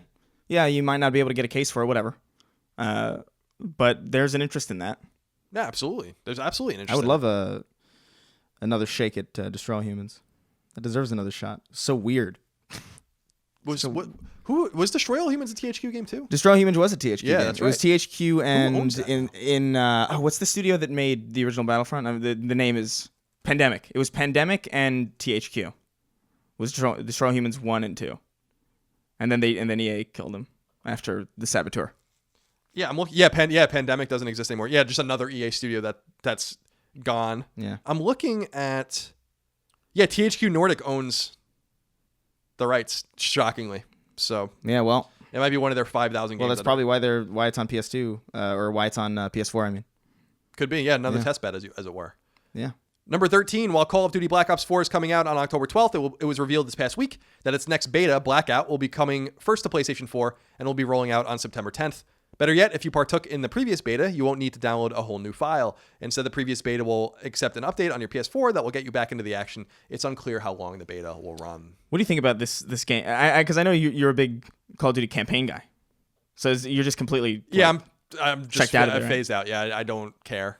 If there's no campaign, then it's not for me. Yeah, I'm weirdly more interested in this than I have been in a Call of Duty game for a while. That's cool. I wish them the best. If this decision makes sense for them. There's more to this, I think, than simply removing the campaign. There's more to this story for sure. Yeah, definitely. Wrap up number 14. Musou type brawler Fist of the North Star Lost Paradise comes to PS4 on October 2nd. PSVR boxing game Creed Rise to Glory is coming out on September 25th. VR shooter Evasion launches on PSVR on October 9th. CI Games has announced a new game in the Sniper series called Sniper Ghost Warrior Contracts, which is due out in 2019. Far Cry 5's Dead Living Zombies DLC, the third DLC pack for the game that came out this past spring, launches on August 28th. Falcon Age, a so-called first-person falcon hunting action-adventure game. Whatever that is coming to PS4 in 2019, and it will include PSVR functionality. And finally, EA's Madden series has officially surpassed 130 million copies sold, dating back to the franchise's origins in 1988. Oh my God, man. Note that that's only 30 million more than Grand Theft Auto 5. No, that's not okay. That's so not okay. Chris, shall we get into the new game releases? We shall. Buckle up, everyone, for a smorgasbord of shovelware and some other good games. Yeah. All-Star Fruit Racing comes to PS4, and this is available somehow at retail. Go bananas for a jaw-dropping, lightning-fast kart racer for all ages and abilities. All-Star Fruit Racing propels players into vibrant worlds filled with incredible action. I like that. Go bananas. That's good. I like it. Brawl Out comes to PS4. Brawl Out packs a punch with couch and online play modes, blending platform fighter mechanics and traditional fighting gameplay into a stylish and fluid battle royale. Have you seen this one? No. This one looks like it's like a Smash Brothers game with like I think this is what this is, but it's got like the Guacamelee guy in it. Really? It's weird. It's like a weird. Oh, you know what? I remember ukulele's in it. I think. Too. I remember there being that I think that is the game. I remember there being a game that we was getting like kind of secondary characters, and that's like an indie brawler. Yeah, an indie brawler. Yeah. That's pretty cool. Yeah. They could probably explain that a little bit better. And stop putting the word battle royale into your shit. Yeah, it's not even that's not even what people think of when they think of battle royale now. Like, people were asking, would they ever make PlayStation Battle Royale 2? And All-Stars Battle Royale 2. And I'm like, they couldn't even use that word anymore because it's a genre now. Yeah. It wasn't in 2011 when All-Stars came out. F1 2018 comes to PS4 at retail as well, and it comes out on the 24th. F1 2018 is the official video game of the 2018 FIA Formula One World Championship. Get immersed in the world of Formula One when F1 2018 releases worldwide. Chris gives me an audible shrug. Fall of Light comes to PS4. Fall of Light is a story-driven action RPG set in a world of darkness. Play as Nyx, an old warrior on a dangerous journey with his daughter. Only together will they be strong enough to reach the last place on Earth, still touched by sunlight. Ooh. Guacamelee 2 comes to PS4. Head back to the Mexiverse in this long-awaited sequel to the smash hit Guacamelee. Featuring full 4-player co-op, new handcrafted levels, fancy new wrestling moves, sassy new bosses, twice the enemies, and 300% more chickens. I like... I knew that Guacamelee was going to be good, like the first one. I knew that game was going to be good because it ends in an exclamation point. Guacamelee! Yeah, I love it. Yeah, very cool. And again, highly recommend Guacamelee too. Definitely go pick it up. Yeah. Little Dragon's Cafe comes to PS4 on the 24th, and it is somehow a retail game as well. A twin brother and sister are learning to run a small cafe with their mother. One morning, the twins discover that she won't wake up. Wrangle a dragon, run the family business, and find a way to save their mother. That's such a large jump. My mother won't wake up. I think she's dead. Wrangle a dragon. The dragon will help you run, and the dragon will help you keep the books. I love the immense shift in tone. Out of the box comes the PS4. It comes out on the 22nd. Dive into a wild story of gangsters and criminals in Out of the Box, a captivating time management thriller where you decide the fate of the peculiar customers of a luxurious nightclub in a never-ending race against the clock. Captivating time management thriller. That's a fascinating genre. Pizza Titan Ultra comes to PS4. We were explicitly asked to spend time on this game on Twitter. We're not going to, but Pizza Titan Ultra is a fast-paced third-person action platformer focused on fighting and smashing through a futuristic city to deliver pizza in a giant mech. Just try not to make too much of a mess. That actually sounds so ridiculous that I'm curious about it. Yeah, it does sound interesting, huh? Slime Rancher comes to PS4. Slime Rancher is a charming first-person sandbox experience in the business of slime ranching. Play as Beatrix LeBeau, a plucky young rancher who sets out for a life on the far, far range, 1,000 light years away from Earth. You know what? You go ahead and stay 1,000 light years from Earth, Beatrix. Socketeer comes to PS4.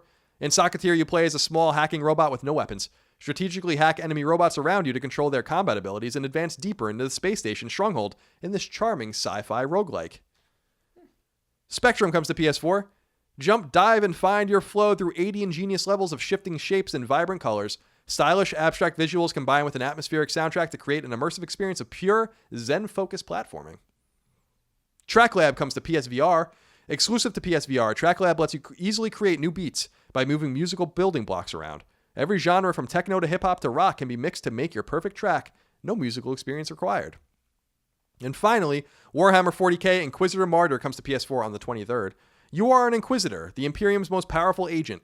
Ensure the Emperor's will is respected in the far-flung corners of the dark universe of Warhammer 40k and uncover the secrets of the Fortress Monastery Martyr. This is probably the nerdiest thing I've ever read in my life. Yeah. Don't know what any of that means. So I think we agree Guacamelee is probably the recommendation. Yeah, absolutely. Chris? Let's go into some reader mail. Let's go into some reader mail to wrap things up today. All right. We have quite a few questions I want to get to. Sam David starts us off. He says, with reports of Microsoft poaching developers from their new Santa Monica studio, how much of an impact do you think this could have on Sony studios in the area? Also, what kind of games do you think they will focus on? I was curious on your take on this. So Microsoft is opening a studio in Santa Monica. I think it's incredibly wise to do that because there's a ton of talent here. Do you think that we will actively find poached recruits on this team's staff from Sony Santa Monica, from Naughty Dog, etc.? I'm not sure how the culture works in that regard.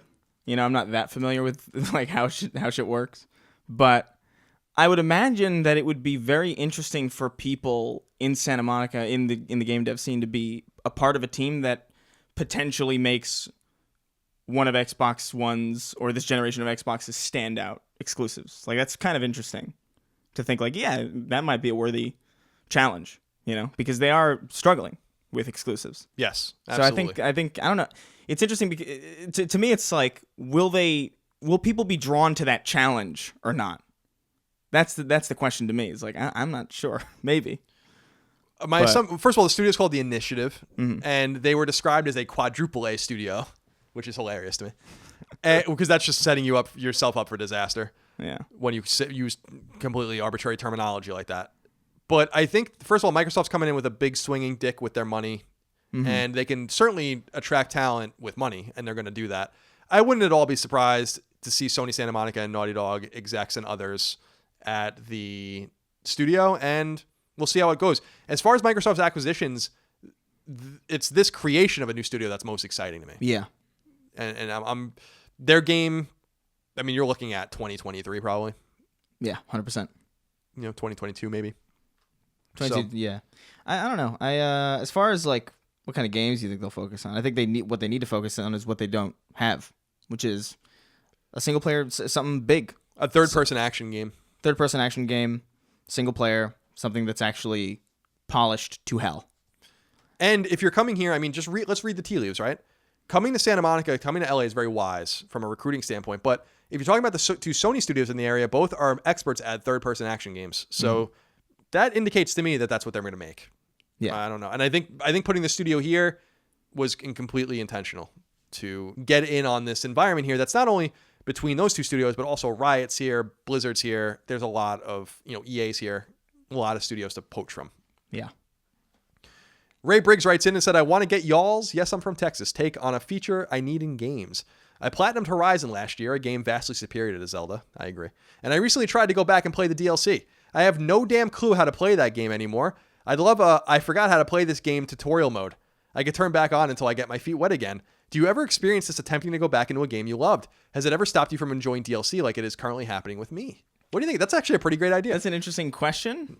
I don't think I don't think there's ever been a game that I loved so much that I went back to play it and forgot how to play it. I have a very, very good memory when it comes to those.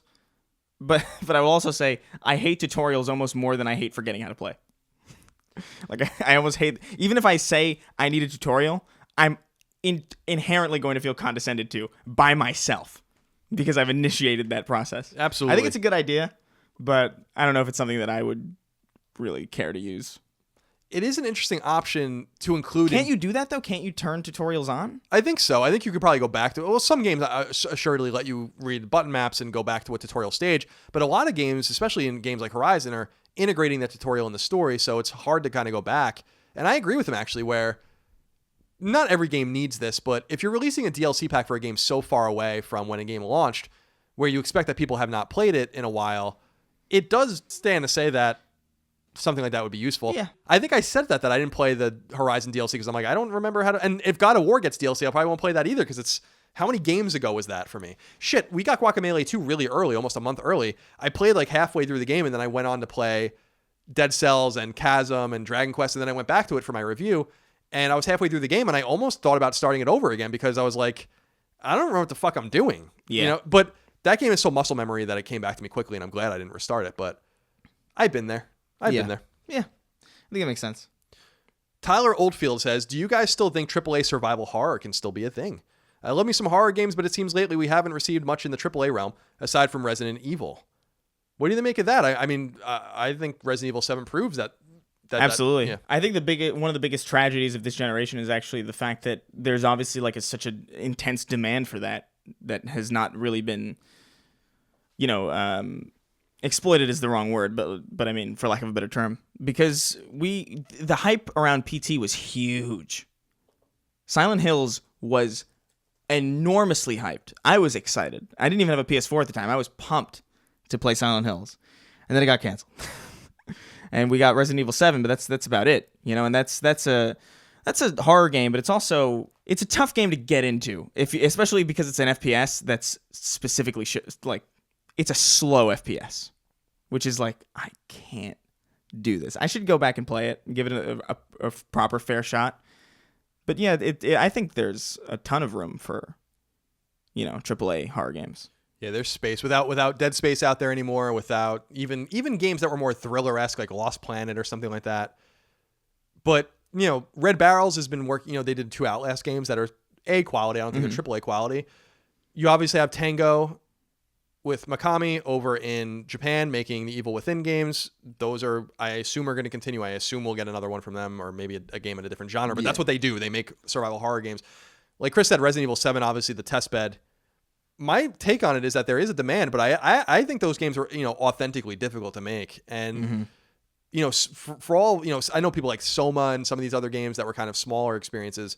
I think a lot of it comes from tone, and it's just easier, I think, to make a first-person shooter. It's easier to make a zany side-scroller or whatever. I think it's Resident Evil 7's heart is what makes it so scary. It's not the gameplay. Like, it's everything else. You have to have a certain aesthetic. You have to have writers that know what they're doing, and beat by beat, you have to build the tension. It's why so many horror films are so looked down upon, but why the great horror films are considered, amongst the pantheon of great movies. Yeah. Why, The Shining or Rosemary's Baby or whatever are considered so great as films. It's actually because there are so many failures that can't, do anything like they do them, So I think that's probably something to do with it. Yeah, no, that's a good point.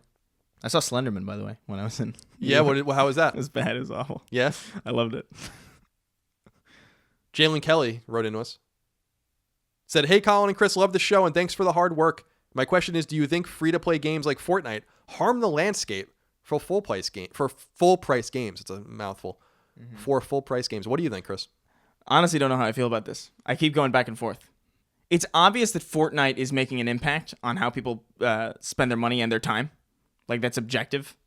But I'm not sure, because we have God of War and Horizon and all these other games that do just fine and break records, I don't know if it really hurts it so much as it just competes with it.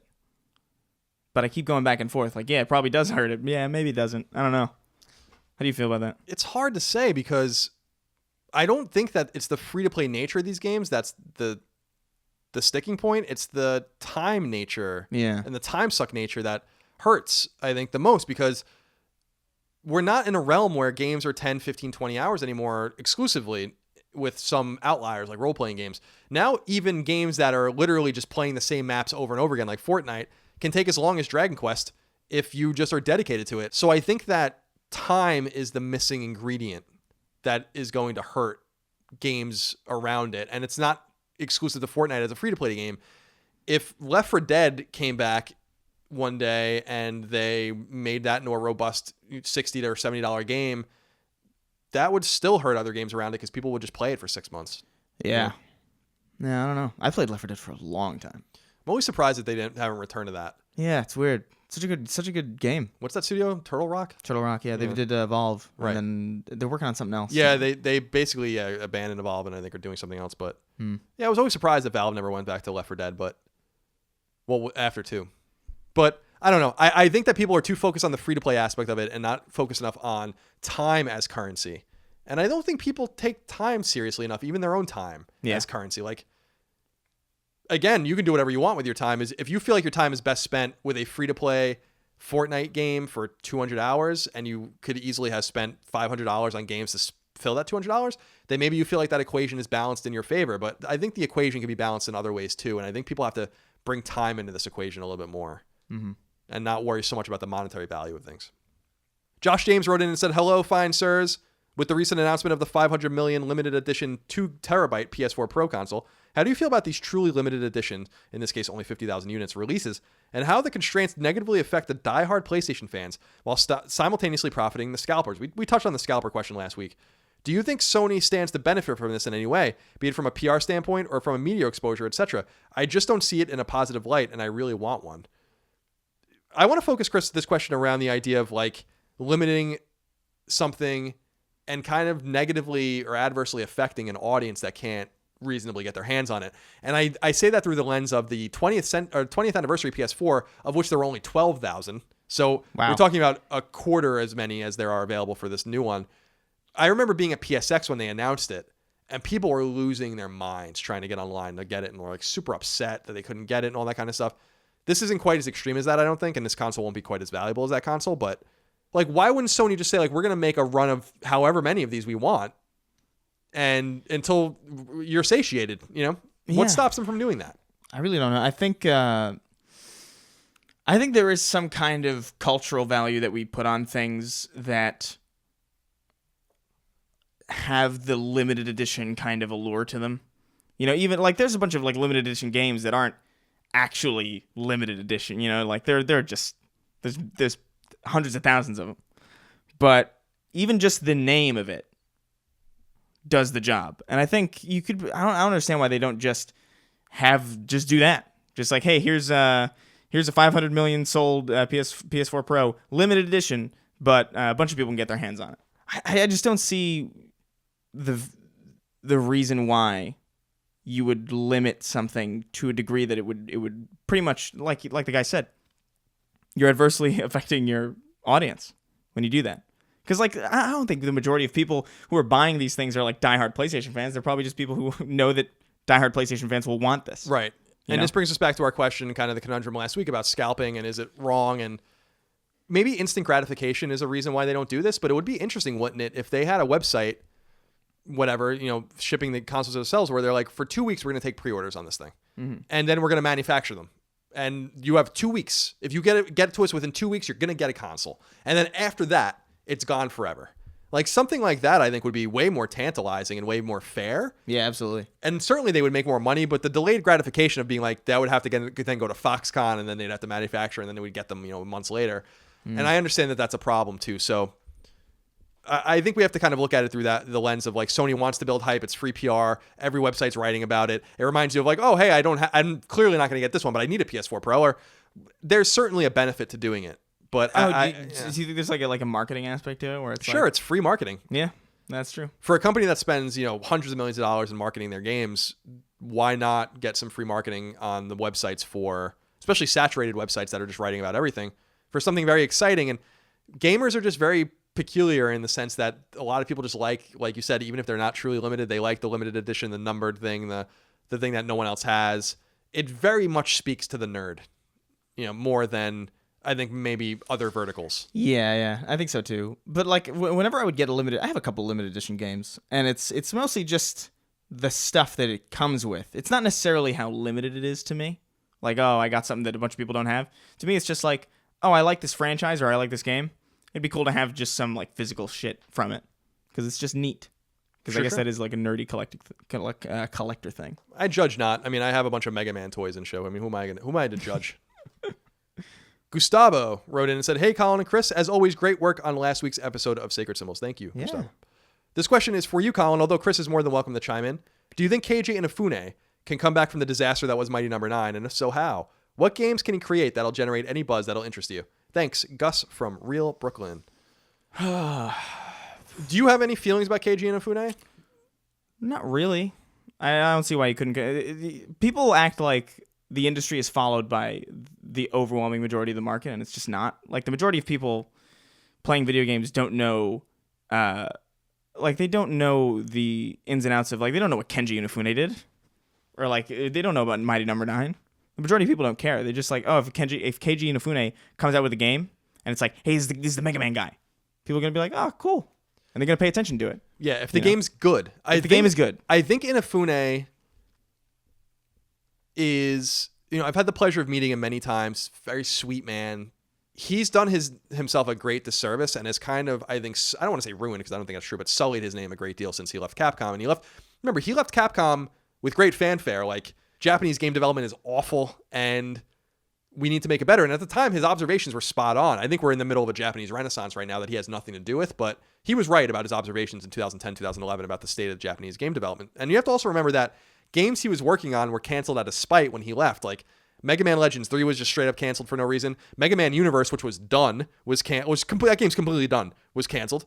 There's more to the story there, but in founding his company Concept, he released, Soul Sacrifice, which was a good, Vita game, which was really great. But then he released like all this other weird shit and Mighty Number 9 and trying to get animes off the ground. And it seemed like, to be honest, it seemed like Inafune was really chasing the dollar, which is totally great and that's totally fine. And his ambition's great. But remember, the last game we saw of him was Recoil, which was that Xbox One exclusive that no one gave a fuck about, that, Armature in Texas made. And it's just like, eventually you become more of a character of like, what have you done for me lately? And I don't look at him like that. He's always going to be the guy that created my favorite shit of all time, Mega Man. He's always going to be a hero to me. And he's always, I have a signed copy of Rockman 3 from him. I have a Mega Man 2 instruction manual signed from him. He was always very friendly about doing whatever I asked him to do when I saw him. So I'm not trying to shit on the man. He's a very friendly dude, but his next game, his next project has to be like something big and something great, because I don't think he has much left in terms of goodwill from, the audiences that have kind of been, Mighty Number 9 was fucking terrible. I didn't play Mighty Number 9. I played Recore. Oh, Recore, not Recoil, Recore. Yeah. Yeah. Mighty Number 9 was also really bad, as from what I heard. It was awful. Yeah. And I was like, and Indie Creates made it. That's the even crazier thing. Indie Creates is awesome. And it makes me like curious about Bloodstained rather, because they're making that. And, Indie Creates made Mega Man 9 and Mega Man 10. Indie Creates made the Curse of the Moon, prequel to Bloodstained, which is immaculate. They made all, they make Galgun and they make Azure Striker and all these games, but they're still capable of making garbage. And with Bloodstained's delay and with Mighty Number 9 and all that, I'm just like, I'm a little worried, Yeah. I'm a little worried. I can't blame you. And we'll see if Inafune's involvement in Mighty Number 9 was really the reason it fell and collapsed, or if it's maybe an OG Japanese developer thing. Like, Iga is now in Inafune's position, and I think he's taking that very seriously. He had the ability to look at what Inafune's experience was and be like, I can't replicate that shit show, so let's take our time and get this right, which I think is the wise thing to do. Tyson Williams writes into us, says, if PlayStation was to publish a new exclusive franchise for the PS4, what kind of setting or aesthetic, and he gives us examples, Roaring 20s, Renaissance era Asia, etc., do you love or are fascinated by that you think is missing in the PS pantheon. So he's not even talking about genres. Yeah. But he's talking about setting. Like, what kind of setting would you want to see?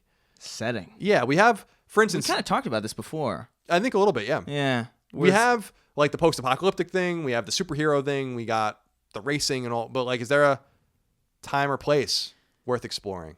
Yeah, I don't even know. I don't even know if I have any... If I can't think of an era or like a setting that I would want in a video game that hasn't been done. Like for a while I was like, oh, colonial US would have been a cool time to experience, but now we got Red Dead, which is kind of like Wild Westy, and Assassin's Creed 3 and we've had Assassin's Creed 3, so it's like that's the time that I think is most interesting. I think for me it's less about setting and it's more like I would love a PlayStation exclusive game that is very, very comfortable being a video game. As comfortable as Doom was, and as comfortable as Doom Eternal seems to be. Just like, this is fun. Because I remember there was like a little thing not too long ago about Naughty Dog being like, The Last of Us 2, we choose not to use the word fun internally. You know, like, that's cool.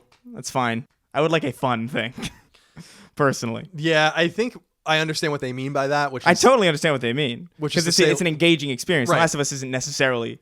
fun. I think the multiplayer is. Yeah, I don't know. I would just like to see a more kind of old school approach. Settings, I could take it or leave it. Yeah, fair enough. I'm with you in the sense that there are certain things like that draw me in by the setting. Assassin's Creed 3 drew me in because of its setting, of course. Yeah, but you got to put the game first for me most of the time, and then. What I'm always shocked about, like a great example is this random indie game, Virginia, that I played on PS4, probably in early 2017, late 2016, which is a walking simulator, no voice acting, no text, I don't even think. I think it's all told through it's like you're an FBI agent, it's told in this interesting art aesthetic. If you explain that game to me on paper, I don't know what the fuck you're talking about, and I don't want to play it. It's almost like you got to kind of go in with the hook first, and sometimes the hook is the setting, but most of all, I think it's the experience or the gameplay that I think is most important. And gameplay is often king. I used to say it's always king. I don't think in modern games that's necessarily true. But in old games, it was certainly true. And I think that it's hard to say, like, show me. Exactly. You know, show me what I need to know. Yeah, exactly. Show me something show me something and make me love it.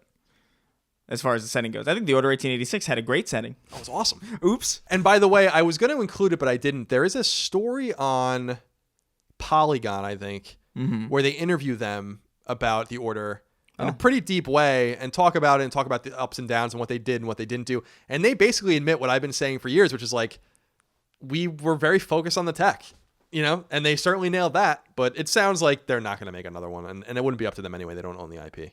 But go check that out if you want. It's a rare time I'm going to recommend Polygon, which is otherwise a terrible website.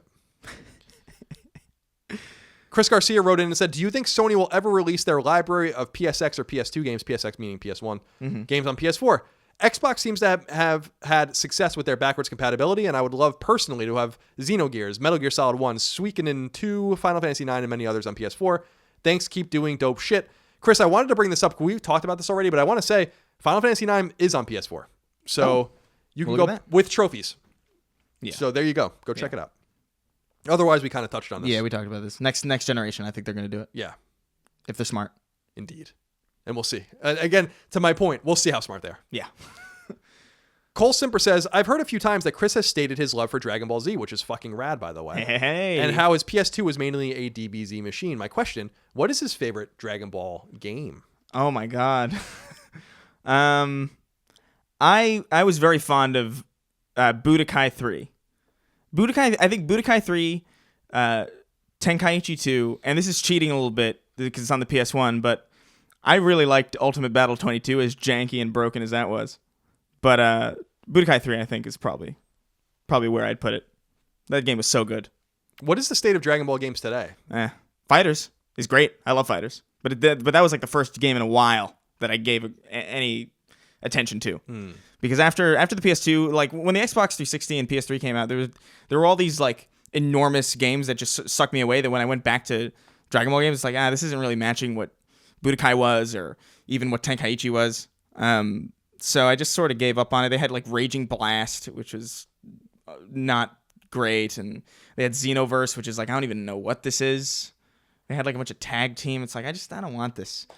And then Fighters is a lot more like the original Budokai. It's even more similar to the PS1 version, the PS1 Ultimate Battle 22 and final bout, which is like a GT one. It's a little weird, but no, that was Fighters is a great return to form, I think, and I look forward to more of those.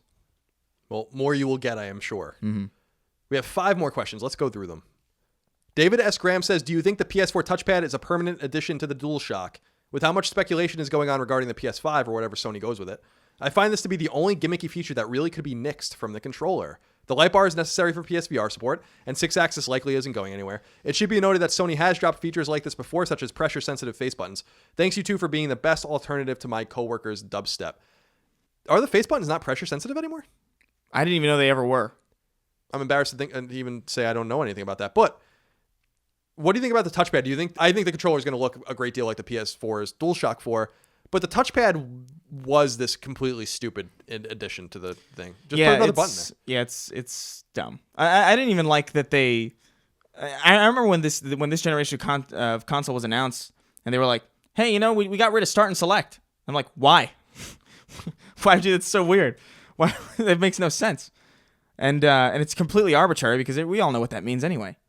You just rename the buttons. That's exactly, yeah. You gave us a gigantic select button and a start button called options. Yeah. That's what you did. Yeah, I don't know. I thought that was needless. But the trackpad it's dumb. I don't see a reason for it to be there.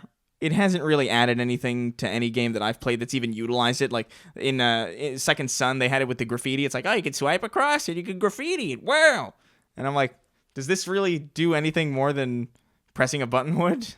This is dumb. Yeah, I don't like tactile shit like and that. And it makes typically. it more expensive, doesn't it? It's like a... Yeah, no, I don't. We don't need it. The major problem, though, about this is that... You'd have to go... It would have to be... Yeah, because there are games that use it. So you wouldn't be able to play those. Exactly.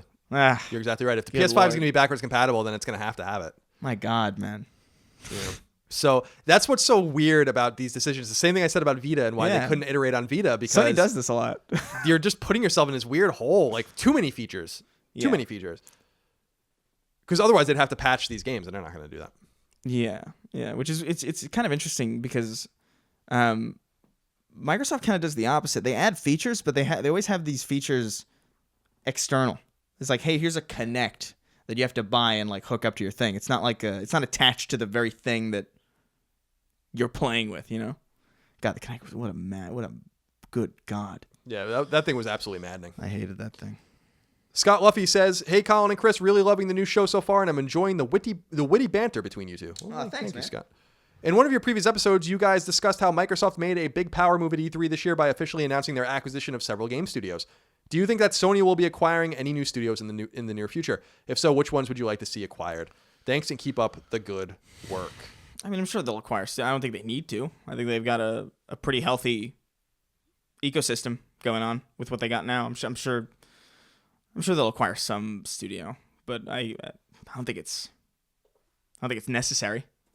I don't think they're looking specifically to do that. In fact, they seem to be kind of truncating their presence. If anything, they've gotten rid of studios that they both acquired for lots of money or founded and then folded. Yeah.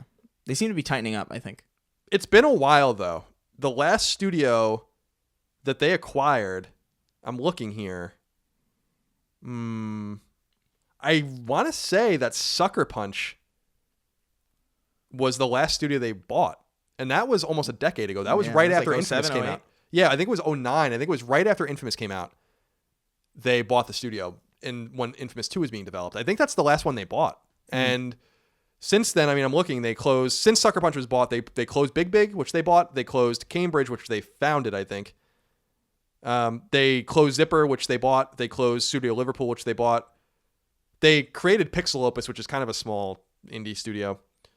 Northwest Studio they founded, which is a VR studio. Evolution, which they bought a long time ago. I think at the same time they bought Big Big, was closed. I don't know, man. It's weird. Like I don't know exactly like what the intent is, but it seems like they've slowed down and maybe find more use in second party relationships and in really robust first party relationships in terms of like Naughty Dog is not going to go anywhere, Sucker Punch isn't going to go anywhere. Yeah, and they have a good deal with Insomniac. Right, Insomniac went off the reservation and they still have a good deal with them, I thought that when they made Sunset Overdrive, that was going to be the end of their relationship with each other. Yeah. Because I'm sure that was kind of looked at as a betrayal. And a lot of fans looked at it like that, too. Yeah, I mean, I don't know, it's unfortunate because that game's really good. So going to be a lot of Sunset and Spider-Man. So Yeah. no doubt about that. 3 more questions. Cole Britt says, hey, y'all. Since No Man's Sky initial failed release, I've been thinking about them possibly licensing the tech. I think almost everyone would agree that the procedural generation tech is extremely impressive. Being able to land on planets, explore, then fly to another planet seamlessly is remarkable. Imagine if Destiny or a Mass Effect somehow licensed this and implemented it into their games. Destiny's mechanics are top-notch. The only thing missing to me was a sense of scale and exploration. Thoughts? Make Tuesday great again.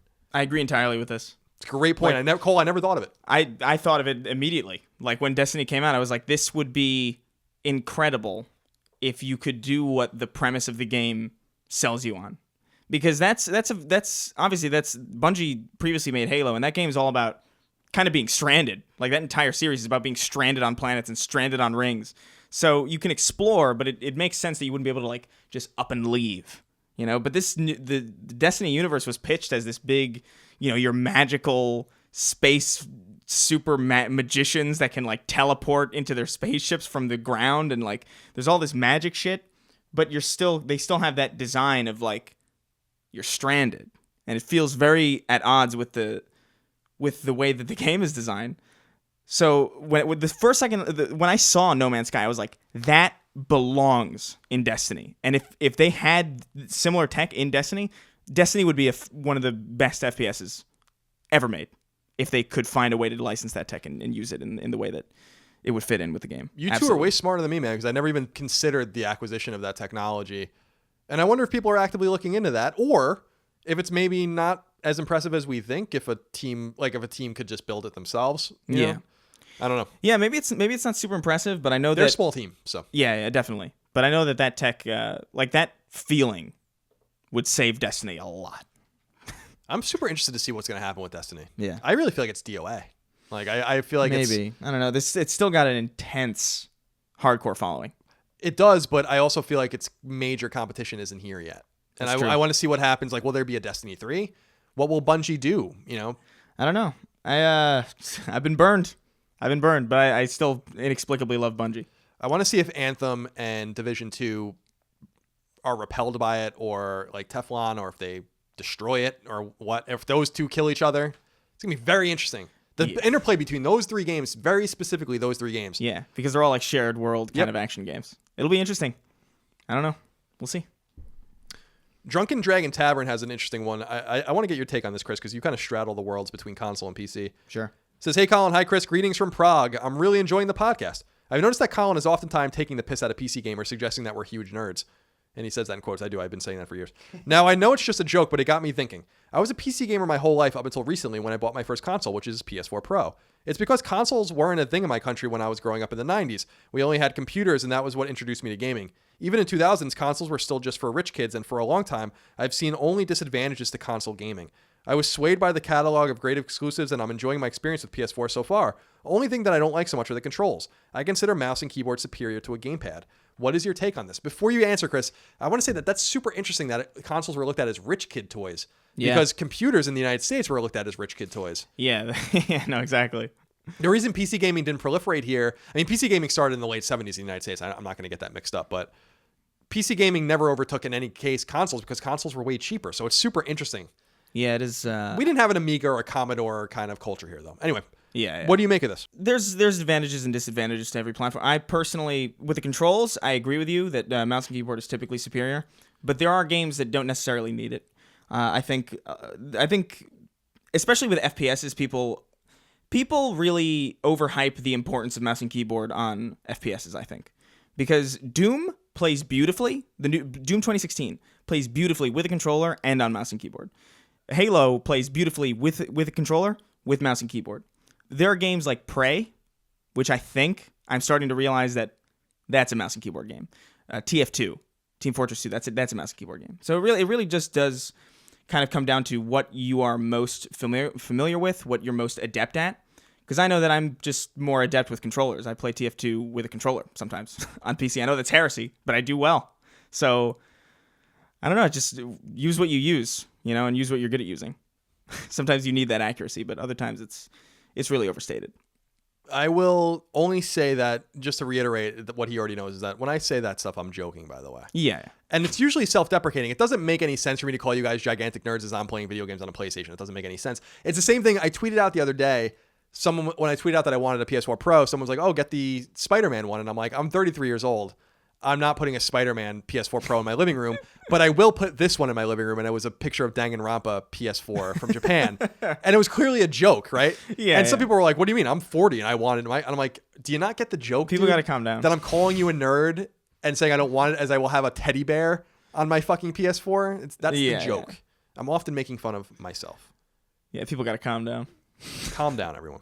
Michael Ford has the last question for us this week, Chris. He says, hey, guys, the show has been awesome, and Chris has gained another huge fan. Aw, thank you. His videos are all very well done. I agree. Anyway, my question is, if you could look into your crystal balls, giggity, what do you think are the chances that Spider-Man PS4 will take the video game world by storm and become a front-runner for Game of the Year by you and many of your peers? Thanks. It's unlikely to me, because Spider-Man has to contend with Red Dead Redemption 2 and God of War, which, as excited as I am for Spider-Man, my bones are shaking. I'm excited to play that game. God of War just has a quality to it that took everybody by surprise. And we've seen so much of Spider-Man, I know I have, that I'm not sure if there's much surprise to be had. Red Dead is another thing where it's like we've seen enough of it to know how it plays and like maybe what you're going to be doing. But we don't know how great that game's going to be. I think it's probably going to be obviously a Game of the Year contender because it's taken so long to come out. It's got a chance. If it's my Game of the Year, I will be shocked. It would be nice. I mean, that would be great. That'd be great. No, that'd be amazing.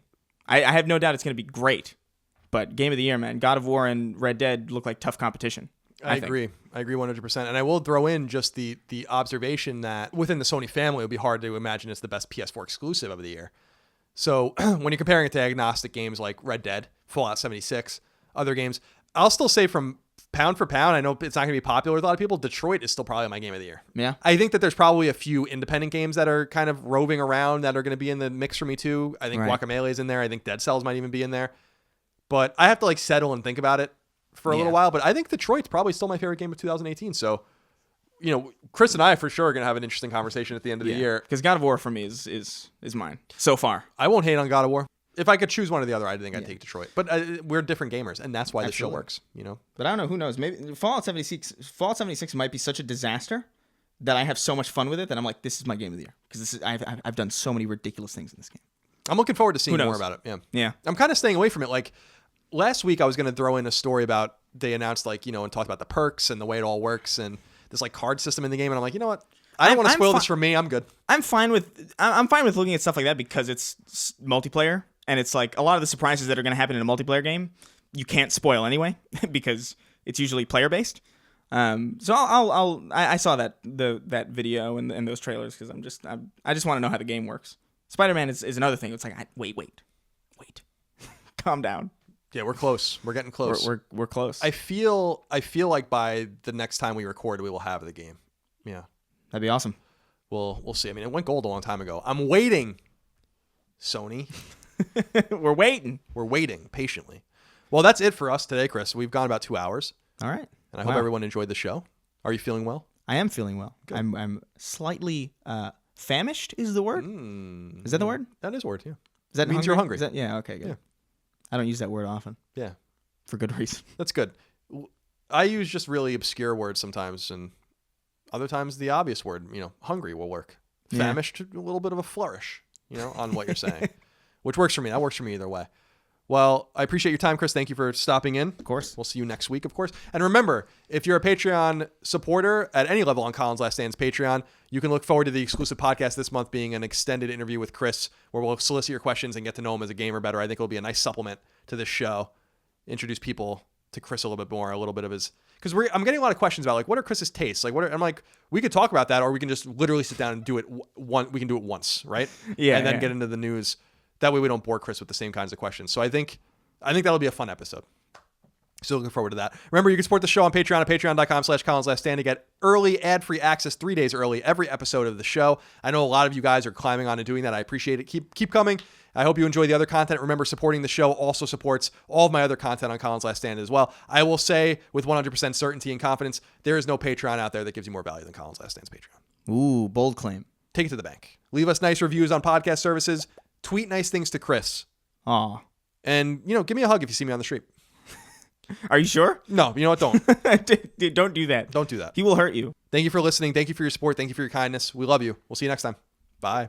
Take care, guys. Sacred Symbols, a PlayStation podcast, is fan-supported over at patreon.com/ColinsLastStand. The following names are at the producer level or higher on Patreon, and I want to thank you from the very bottom of my heart for your incredible kindness and generosity. Ahmed Alloways, Martin Beck, Fred Bentz, Michael Betts, David Blodel, Mark Boggio, Spencer Brand, Isaac Brewer, Lennon Brixey, Matthew Brousseau, Josh Bushing, Austin Bullock, Andrew Burkhart, Alex Cabrera, William Caldwell, Luis Cancato, Matthew Canoy, William O'Carroll, Shermer Carter, William Cashel, Brian Chand, Travis Chandler, Sean Chandler, Kenneth Char, David Chestnut, Steve Clifford, Dan Clifford, Chris Cochran, Simon Conception Jr., Brad Cooley, Nick Cummings, Daniel Diamore, Daniel Delanikos, Travis Depew, Mitchell Durkash, David Ellis, Albert Escobar, Brian Fink, Joe Finelli, Eric Fickenbeiner, Connor Gashian, Alexander Gates, Michael Gates, Daniel Glassford, Nick Goblersh, Tyler Goodwin, David S. Graham, Josh Gravelick, Ryan Greenwood, Miranda Grubba, Nick Gustafson, Andres Guzman, Tyler Harris, Wyatt Henry, Josh Yeager, Clarence Johnson, Paul Joyce, Greg Juliffs, Jeremy Key, Kevin Komaki, Taylor C. Laudrin, Jackson Lasuka, Donald Laws, Joe Lawson, Don Q. Lee, Patrick Leslie, Dustin Lewis, Keith A. Lewis, Chad Lewis, Mark Liberto, Lou and Ray Loper, Josh M., Ryan T. Mandel, John McManus, Joe McPartlin, Albert Miranda, Patrick Malloy, Betty Ann Moriarty, Abe Mukhtar, Brian Nietzsche, Connor Nesbitt, Josh Netzel, Adam Nix, Brian Ott, Jorge Palomino, Reed K. Parker, Todd Paxton, Brendan Peavy, Marius S. Peterson, Enrique Perez, Eric A. Peterson, Jason Pettit, Lawrence F. Prokop, Eric R. Pryor, Brandon Reed, Michael Renner, Peter Reynolds, Shane Rayum, Jonathan Rice, Austin Riley, Ramon Rodriguez Jr., Petro Rose, Michael Sanchez, Matthew Savoy, John Scholes, Chris Schaefer, Toby Shootman, Gurman Sidhu, Riley Smith, Jared Stwave, Alexander Suarez, Steven Summingat, Ahmad Tamar, Tam Tran, Esteban Valentin, Oakley Waldron, Justin Wagaman, Tyler Woodall, Corey Wyatt, Tony Zaniga, Casual Misfits Gaming, Supershot ST, Mad Mock Media, Beric, Mubarak, Dav9834, Chris, and Donk 2015.